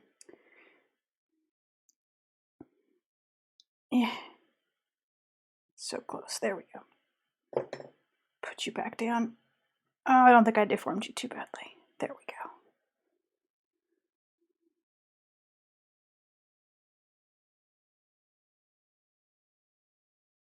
Now let's smooth this joint out. Make him so that he pours nicely. Again, you know, in case at some point in his future, instead of breathing fire, he needs to pour milk into your tea. Or gravy onto your mashed potatoes. I don't know. He could do whatever he wants in the future. His future is open to all sorts of possibilities. Ah, and then I stabbed him with my fingernails again. All right, let's get some tidying going on here. First things first. Yeah, you know, he's versatile. He deserves to get whatever he wants out of his bull pitcher life. He is drooping now, so we're gonna prop him up with this roll of cardboard because we want him to have a good pitcher shape. There we go. All right, let's make him some little ears,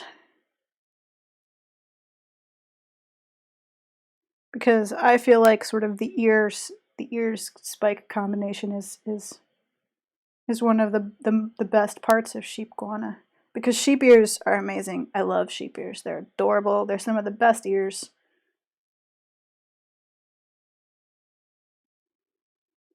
And I feel that Sheepguana definitely has some sheep ears.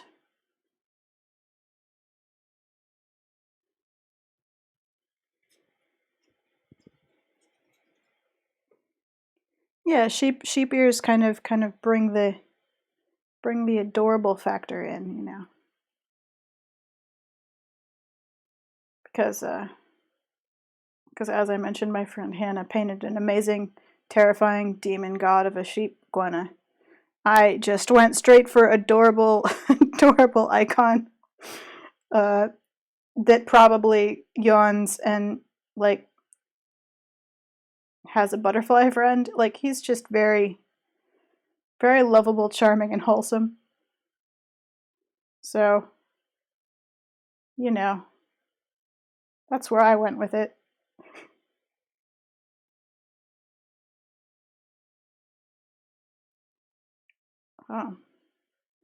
Partly because I needed to make him simple for ease of sculpting.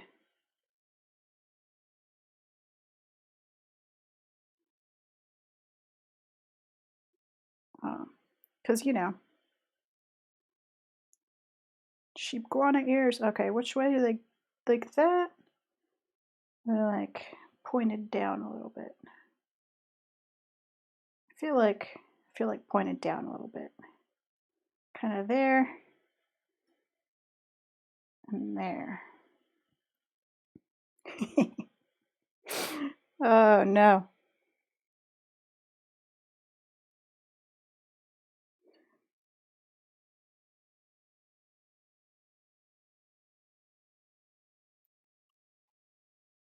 So yeah, okay, that's a solid positioning. Now let's get some wool on there. Just gonna put this clay on this sponge to keep it damp. Okay. Just gonna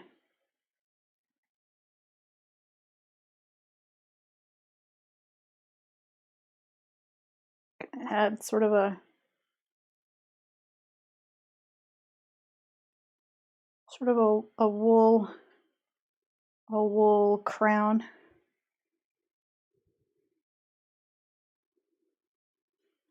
Give him some, basically just rolling balls, turning them into sort of button circles and squishing that on.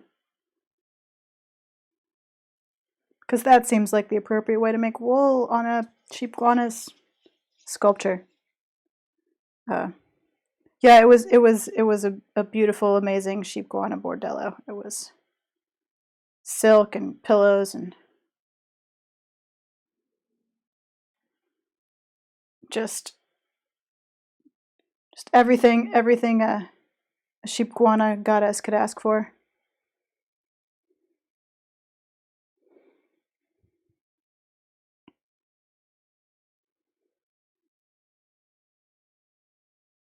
Squishing little wool button shapes.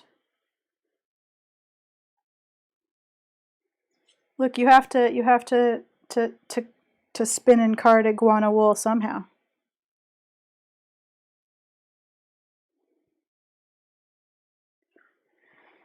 So there's a question.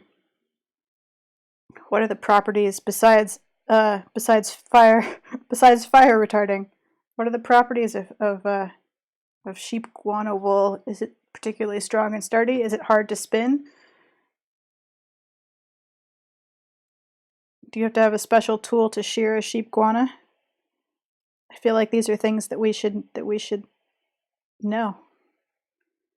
In our completely imaginary sheep, it's I mean, of course, it's hypoallergenic. That goes without saying.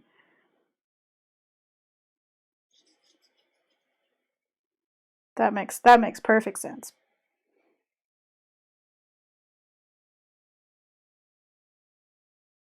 Is the texture particularly soft? Like what kind of qualities can we expect from our Sheepguana sweater? Our expensive Sheepguana robes.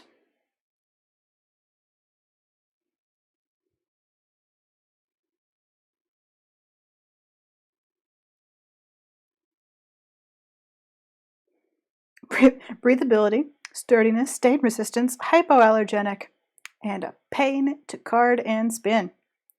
Difficulty spinning is why the world isn't flooded with Sheepguana products. Thank you. That's a really excellent, concise summary of the properties of Sheepguana wool. I feel that that's pretty much covering it.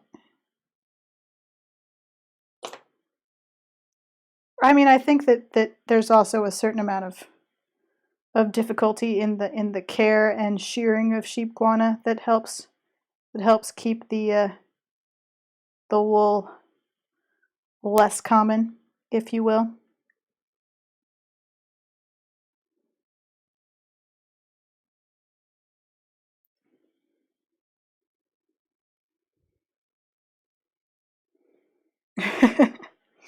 Yeah, I think her rural internet has probably given out on her, or her power's gone out entirely, or something. Alas.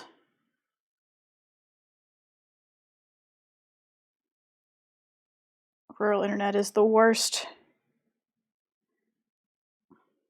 So one thing that I would like, I think, to do with you guys in future streams a little bit more, I mean, we've kind of been doing it this whole time, honestly, is that I'd kind of like to do some like collaborative world build storytelling stuff. Sort of the kind of thing we've just been doing with Sheepguana wool. Because I think that it would be fun. Could do some sort of like Bird D&D, where we did some sketching, we invented a religion, that kind of thing. I think that would be fun to do as a stream topic more in the future.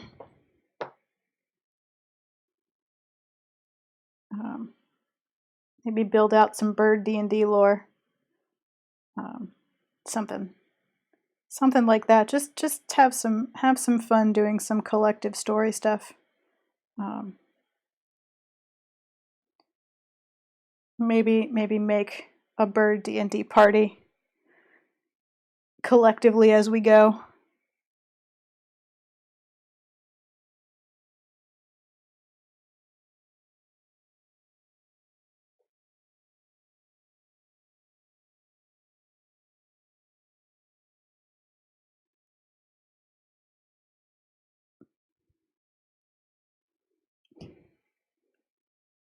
All right.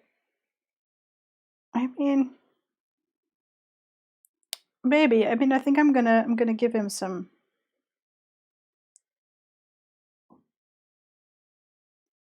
scaly texture.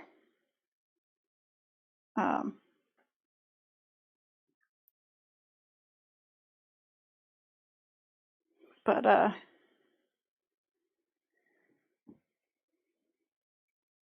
so that, yeah, he's a shape right now. I wanted to kind of get him a little bit firmer because it's easy to put texture onto a firmer shape, but if you're not careful you can deform it. So I wanted to kind of wait until I had him attached and propped up.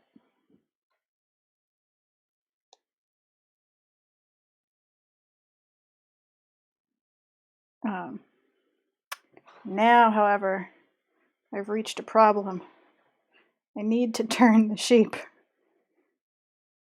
need to turn the sheep without his head going limp and slumping down. Because I need to work on his other side. Okay. Let's just quickly rotate.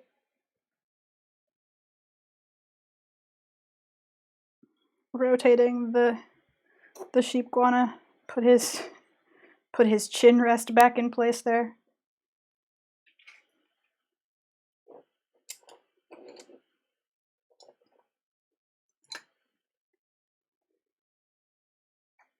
Let's fix up some damage I did over here when I was doing that.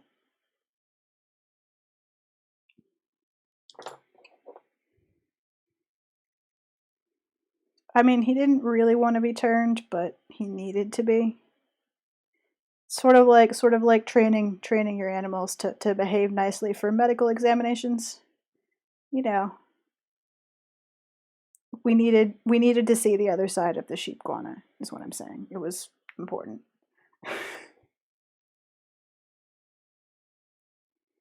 We'll give him a treat afterwards and make sure he knows that he was a good boy.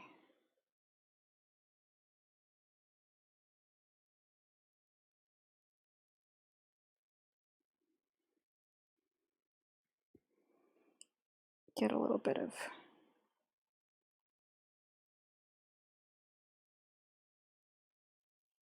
ear going on in there. It has definitely gotten too hot in here to work on the computer later. I'll be honest, after this stream, I'm gonna play video games, you guys. I'm gonna point the fan directly at myself, and I'm gonna play video games until it's dark. I'll work when it's dark. When it's dark and cool.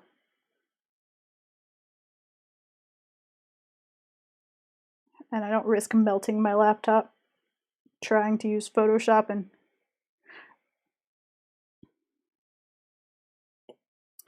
yes, which I'm probably Assassin's Creed Peloponnesian War.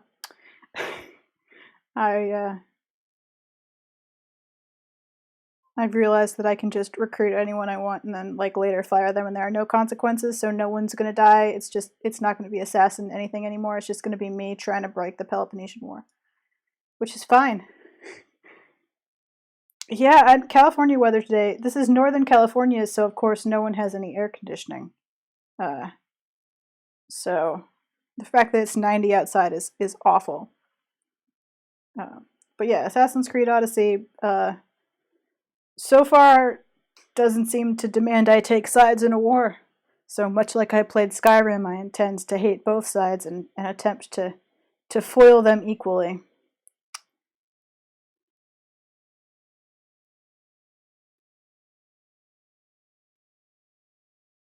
Because they're all kind of jerks, really.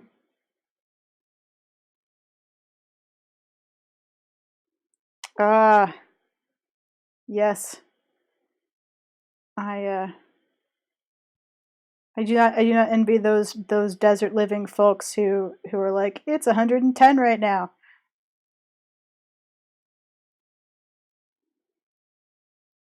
But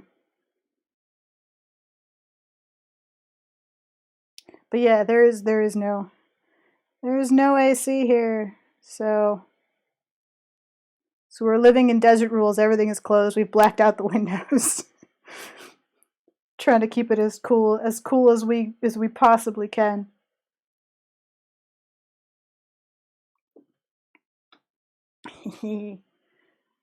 Okay. Just gonna briefly risk him a little bit to give you guys a better view of his little his little face.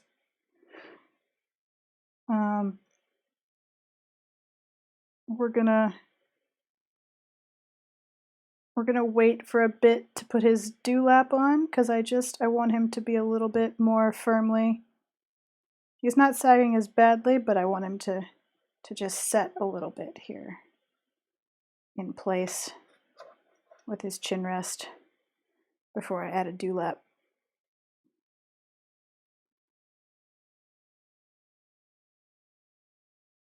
So yeah, we have the benefit of it not being hot and sticky, which is helpful. And it's supposed to be cool someday again, eventually. But as it is, it is quite warm. All right, let's sit back down on my bouncy ball and fiddle with his little face some.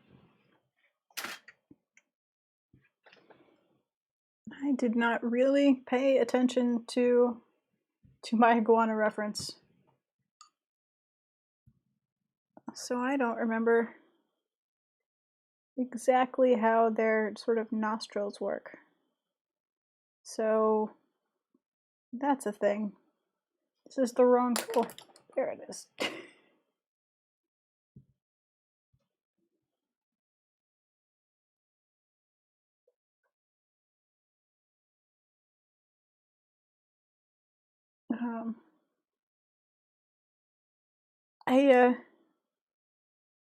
If anybody wants to write up some Sheepguana lore, I'll put it up. I'll put it up with the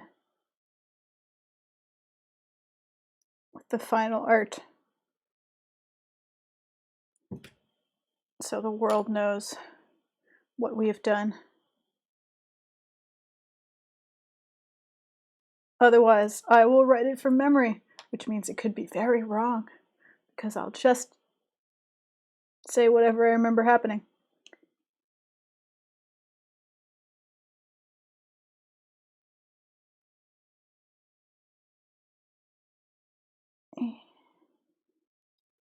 Sorry, I sort of tend to stop talking at the fiddly bits.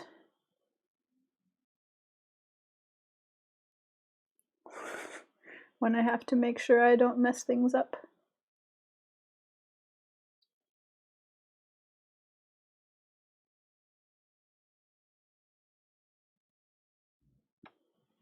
While balancing on my bouncy ball. Oh, sheep, I need to turn you. Need to turn you some more. Oh, let's see.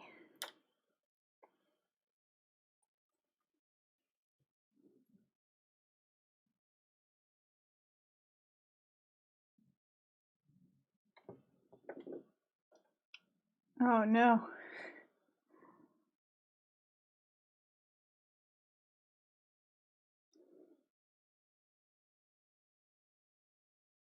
Sheepguana, the best magical mistake anyone ever made.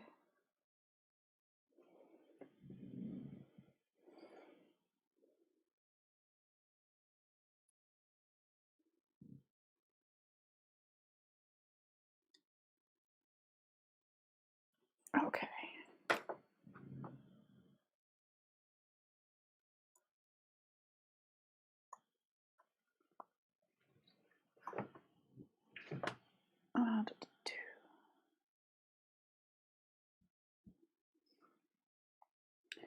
If we get to the point where I'm just making weird noises at myself, then I've gotten really involved in what I'm doing, and I apologize.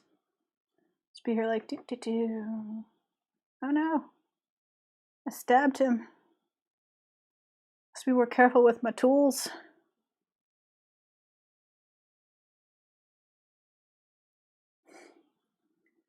Yes, pet the cat, if it is time, and the cat requires petting. The agreement we have made with the cat people means that you must carry on petting. Do your part.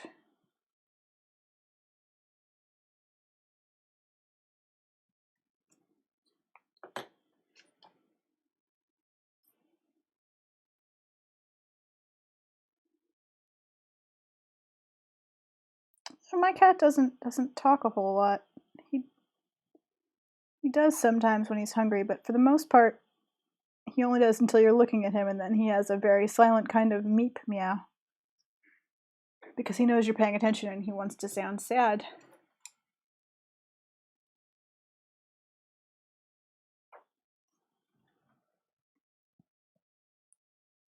Mine is as you discovered last week with Cat Cam, is peacefully asleep in his cat bed where he spends 90% of his life. He looks happier and more comfortable than I have ever felt at any point in my life. And I'm a little jealous.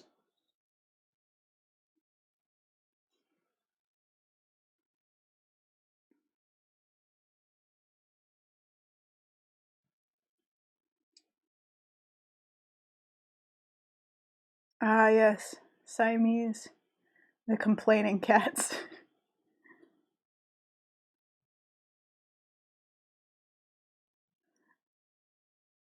They always sound a little bit like they're disappointed in you and they need you to correct it.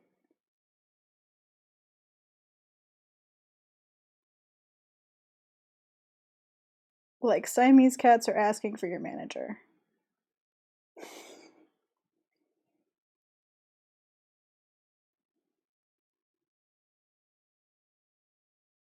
They have concerns with the service.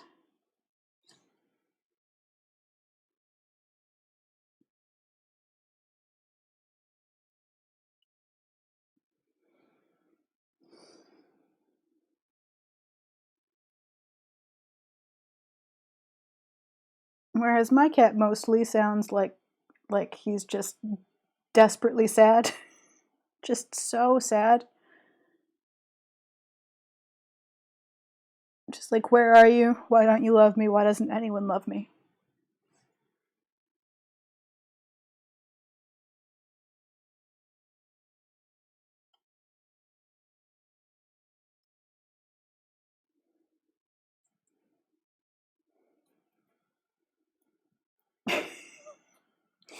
Oh no. Poor Siamese.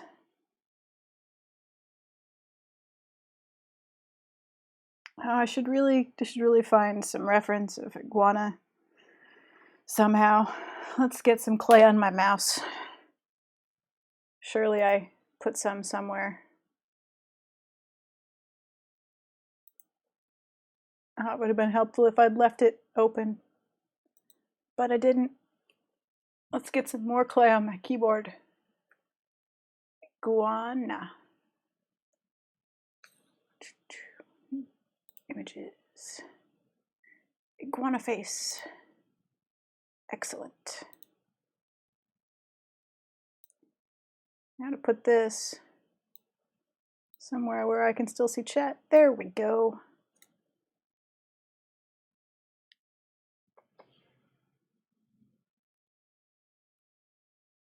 I mean, yeah, that makes sense.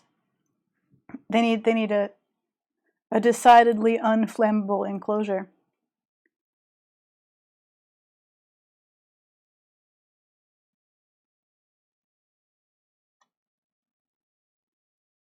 It's I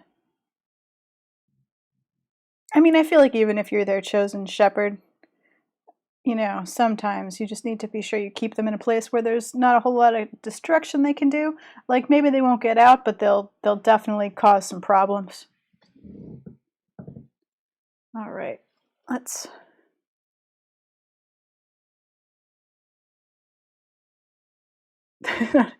Oh no, baby sheepguana, all kinds of problems.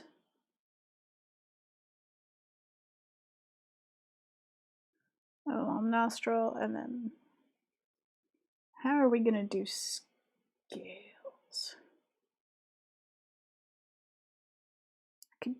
I could kind of etch them on.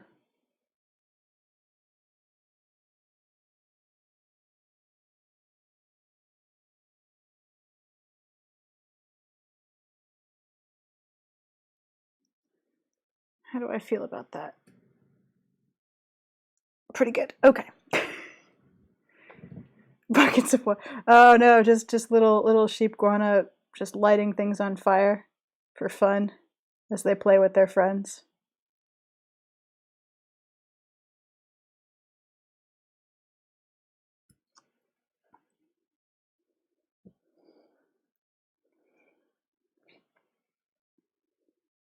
Until they learn from their parents how to control their fire. Now I'm just picturing like the tiniest, most adorable baby sneeze combined with like a burst of flame.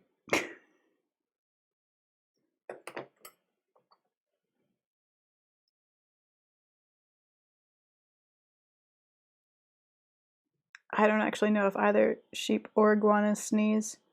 I assume that sheep do. It makes sense, anyway, that they would.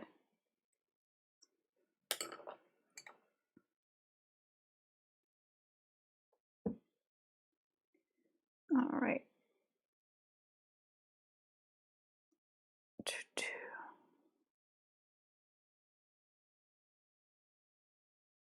Get him his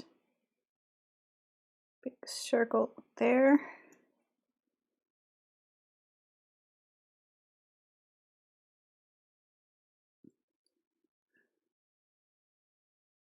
Iguana scales on a sheepguana.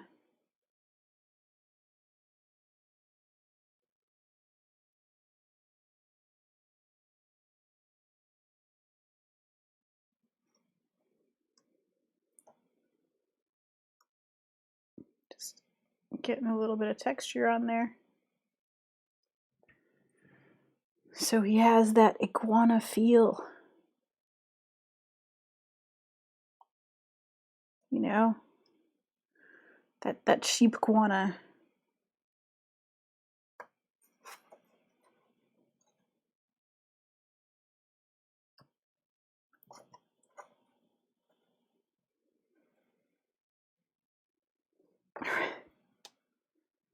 Oh no.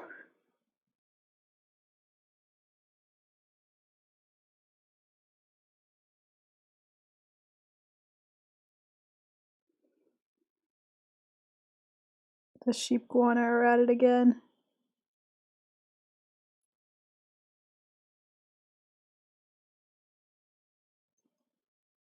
All right.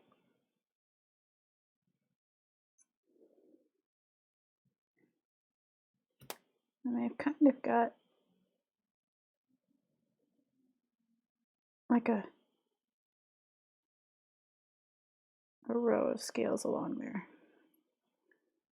mouth. They get smaller as they go this way.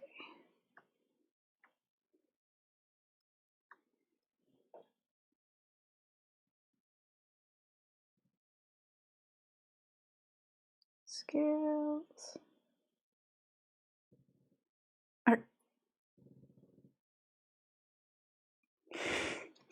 The cat is once again satisfied.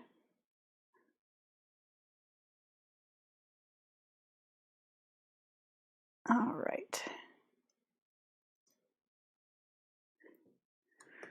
We are nearly to the end of our adventure, my friends.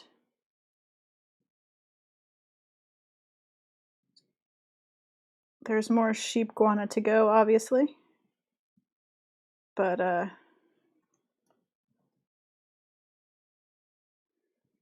we're about out of time. And there is sweat dripping between my shoulder blades, and it is extremely uncomfortable.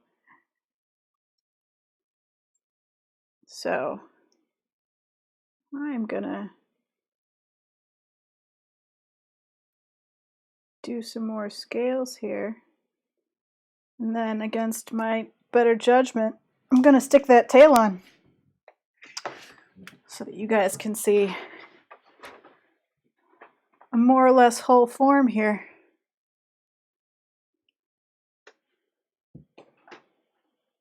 Since I feel like for the last little bit, you've basically just not been able to see what I was doing.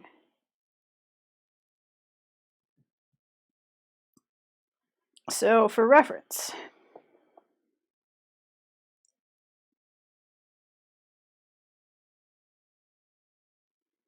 we have put some scales. Come on, camera. Focus. Focus on the scales. I have not. I've only done scales on this one side.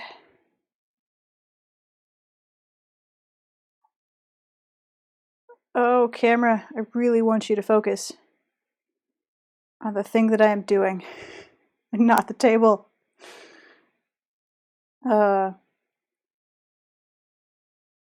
It came so close to focusing. The scales are just drawn on. I'm going to give them probably a little bit more depth when he's a little bit more solid. But yeah, that was an unfortunate issue with how clay has to be propped up and held and how the camera is positioned.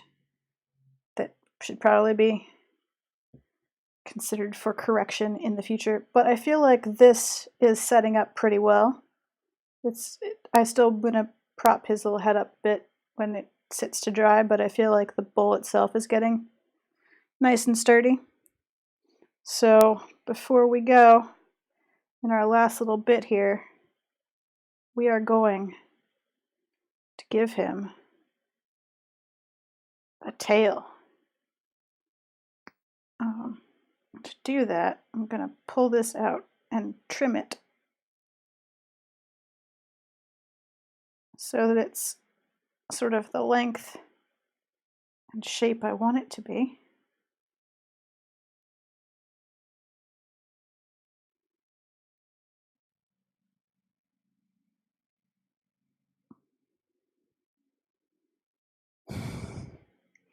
Yes, have him in an anti-grav pod.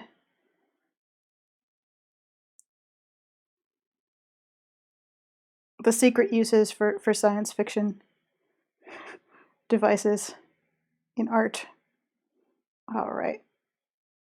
So let's trim off kind of the top bit here. Give us, see, that's kind of the shape we want to work with. We want it to kind of be at an angle. It was done very messily, but thankfully it was off camera. Haha.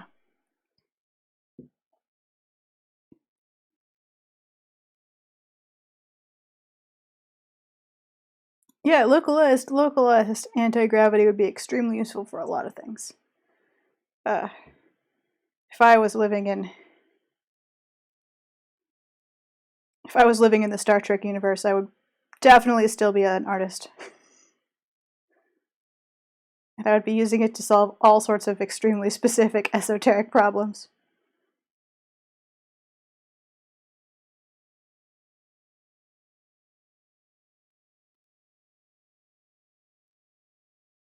Let's get some.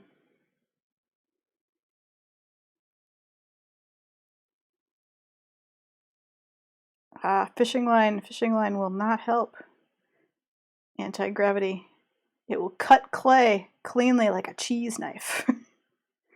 Alrighty. So we want that to be kind of there-ish. We want it to adhere in such a way, and I feel like it's damp enough that I'm gonna not bother to score, which is a bad thing. Being bad. Don't emulate me, kids. Don't do as I say, not as I do. But the tail is still quite damp, so I'm not super concerned. And then we want it to go up. So I'm gonna very carefully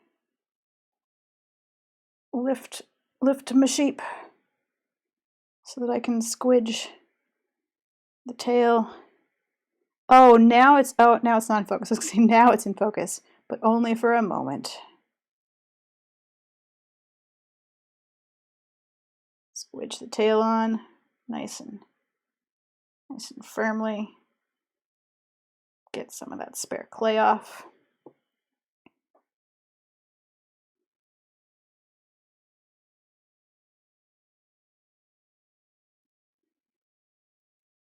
Now we want it to go. Put this back down. We want this to go up and over. And to make a nice sort of iguana tail curl, this end, however, has gotten a little bit dry.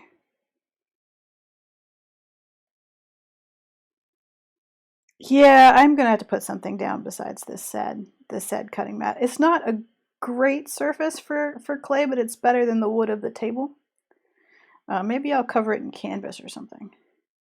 Because I feel like you're right. I feel like it is the lines, at least the detail in the background of the drawing mat that is confusing the camera. I will also probably do some camera software research just to see if there's a combination of camera input and camera sort of processing software that could set some basic parameters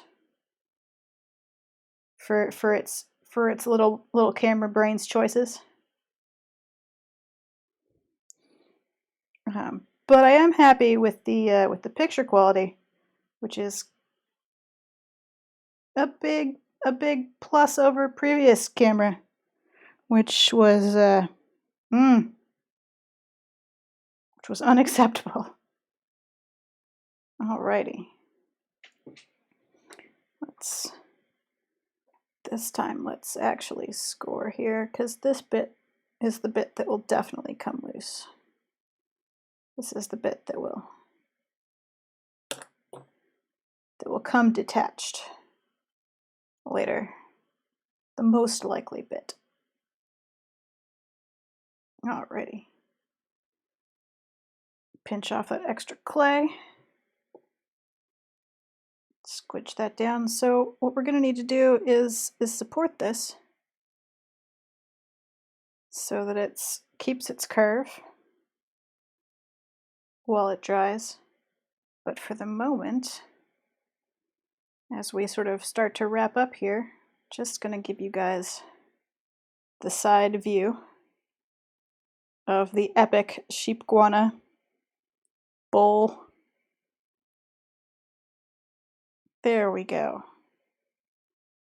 This little tail, which is now slightly falling that way.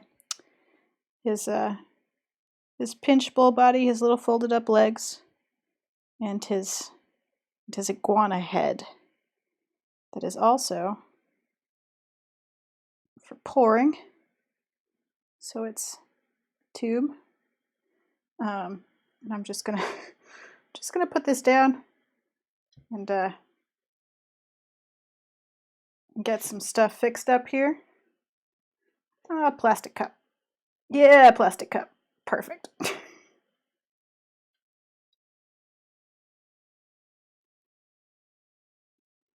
Be creative. Use what's available. Plastic cup and cardboard tube. And now we're just going to let him kind of cover him in some plastic when we're done and let him rest a bit. And that's where we're going to leave our Sheepguana friend for today.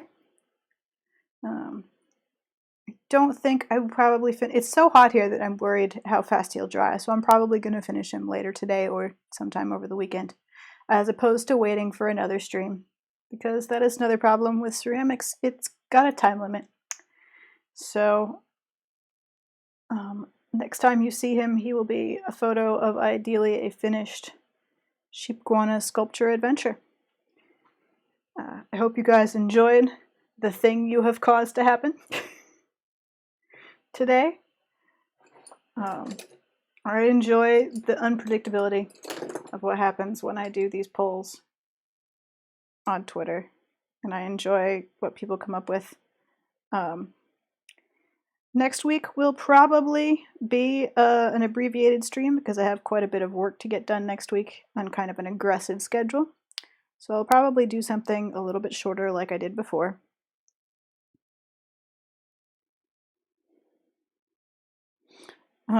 Yes, basking on stone walls. Absolutely. I mean, they need places to bask after all. But they don't need to bask as long because they have wool. And that helps retain heat. Anyway, thanks for joining me at Friday Tea Time. For once, we're more or less on schedule. So I'm going to take the last 10 minutes here to just chat with you guys and sort of wrap up. Oh, that's just the best mental image, is like Sheepguana heating a stone for their children to bask on a cold morning. Oh, that's so heartwarming. I love it. So I'm not letting Sheepguana go, in case anyone was concerned. That's going to become a thing that returns. That's part of the lore of Friday Tea Time now, is Sheepguana. Probably next week what we'll do is some little animations, because I've already got that little guy rigged and I haven't animated on stream before, and while it's a sort of esoteric specific thing, it is like my actual job and main skill set, so it's about time. So I think what we'll do next week is do some little sort of game idle animations / emoji style animations with that little Sheepguana that you can see in the right corner there. And that'll be fun.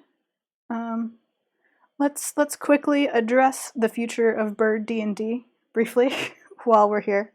I would at some point, as Auntie Shepherd has been demanding, like to do something where I run some sort of bird D&D thing based on the art that we've been doing and sort of the weird lore we've been creating for bird D&D.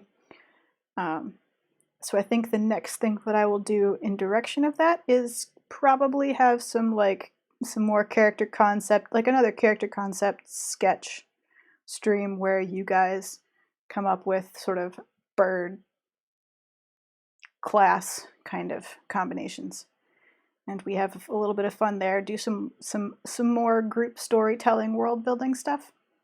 So that might be the week after Sheepguana animation. Moving forward from there, I don't know how I'll end up actually running it, or how I'll end up picking people to play in it when we run it. It might be kind of you have to be okay with streaming your voice on a live stream, so volunteer based.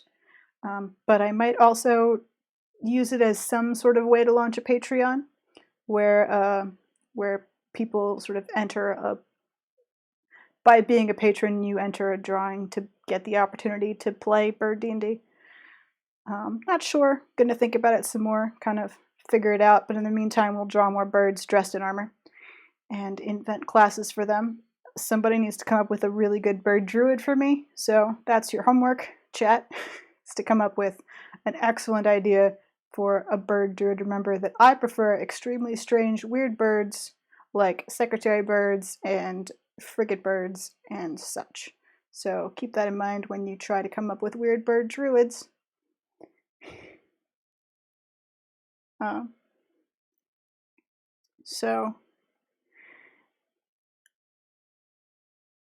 Yes, that I think is all of the quote unquote business to take care of. As we wrap up, thanks everybody for joining me, especially for chatting. It helps me have something to say, to have a back and forth with you guys, and it's extremely entertaining to invent entire stories about Sheepguana.